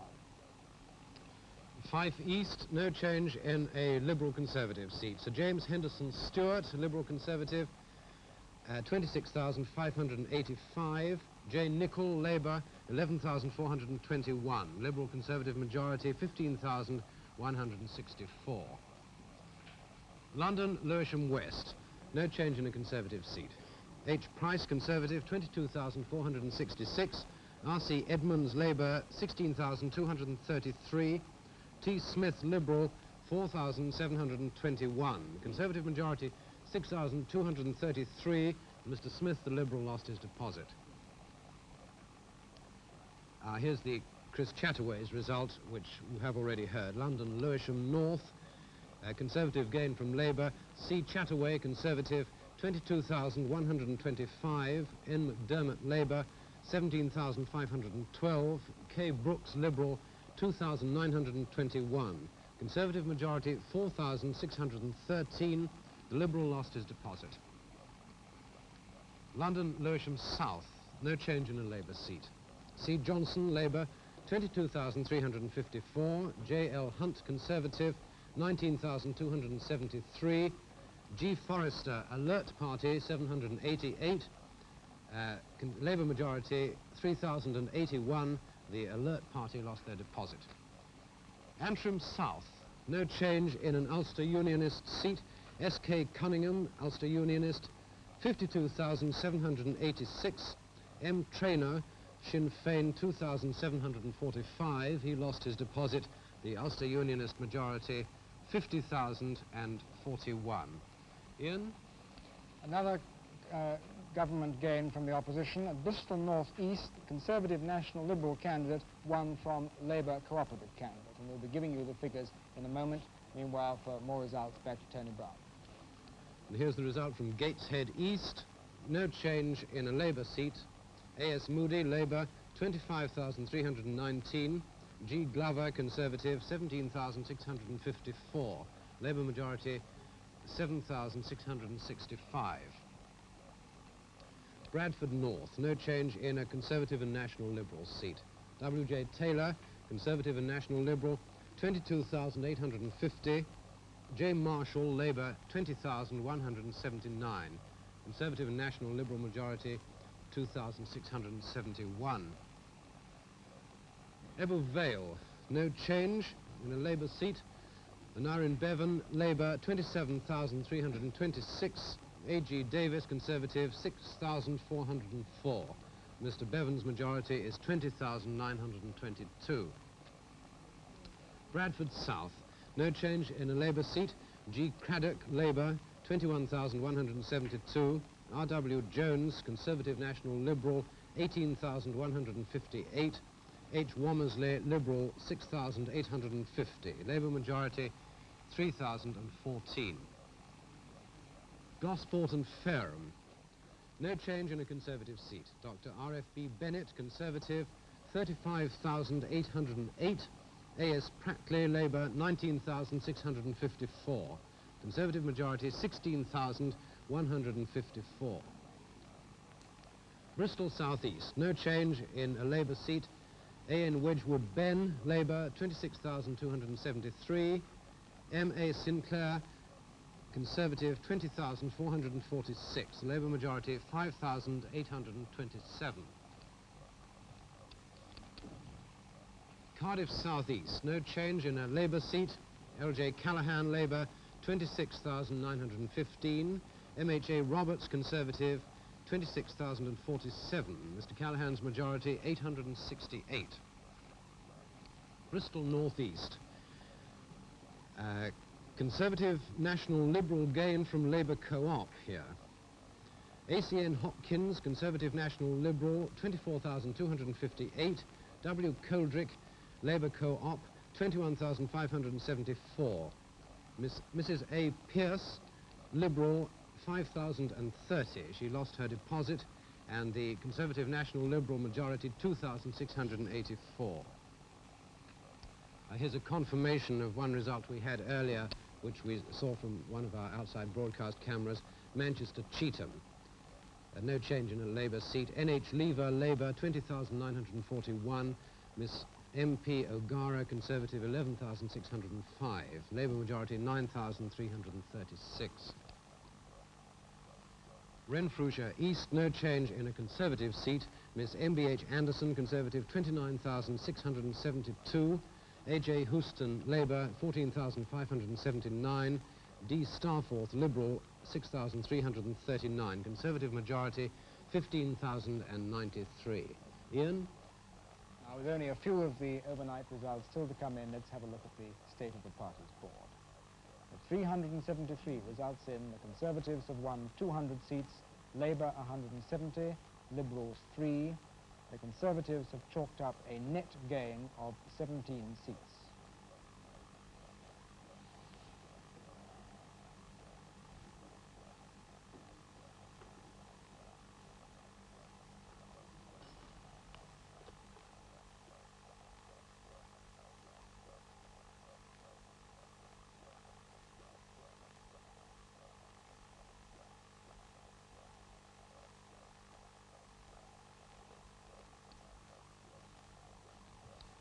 going over to the three party headquarters for a last word from each of them. First to the Conservative Central Office. I should say that here at the Central Office it's all over bar the shouting, except that we've had rather a lot of shouting. The Prime Minister left half an hour ago to the accompaniment of "For He's a Jolly Good Fellow" by a crowd which had collected outside, and followed rather inconsequentially by a sign saying "Better drivers park off the main road." Before that he'd looked out of the window and made a short speech to the crowd here saying he hoped the result of the election would bring happiness at home and peace abroad. And with that thought, I pass you over to Transport House and the Labour Party headquarters. There's no doubt that tonight's results have come as a very great shock to the Labour Party. The most pessimistic prophets here at Transport House thought that the Conservative majority would be reduced. No one envisaged that it would be increased. And there's one thing that's very clear now, that when they've recovered from the shock, there's going to be one great inquest within the Labour Party and a great deal of soul-searching. Now, over now for a final word from Liberal Party headquarters.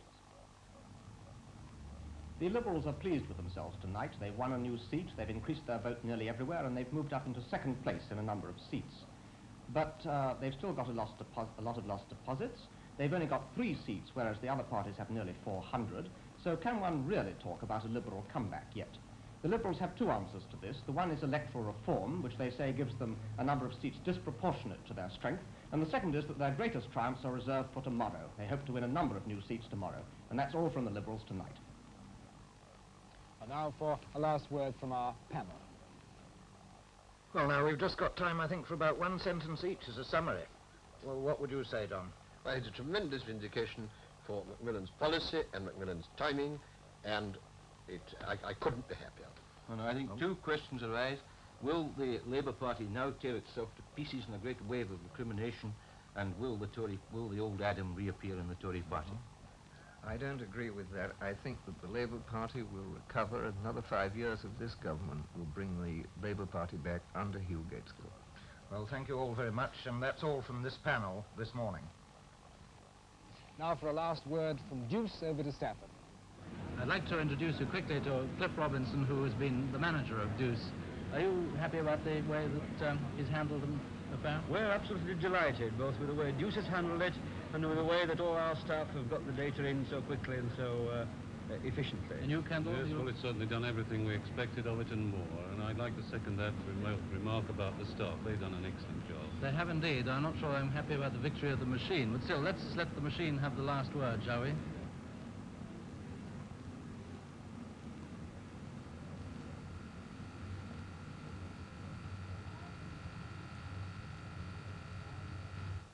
Our last message for the night from Deuce. Well, with Mr. Gaitskell conceding the election and the Conservatives pulling ahead to a bigger majority in the House of Commons, we're now going to close down for the night. There are still 1 or 2 results to come in, and those of you who are going to work early will be able to see the latest state of the parties on our screens from 6 o'clock onwards. Hugh Thomas will be on the air at 7 with a special news bulletin, and then at 11, Brown Connell, Tony Brown and myself will be back to start giving you the results of the 240 or so constituencies which count tomorrow. And we shall be on the air right through the afternoon, interweaving the results with your normal afternoon programs. Tomorrow night at 8:25 we shall be bringing you a complete roundup of the election, including, we hope, the latest statements of the party leaders. So there we are with the news that the Conservatives have won the 1959 general election. We're now closing down. Good night from Brown Connell, Tony Brown and myself, and indeed all of us in this special ITN election newsroom. Good night.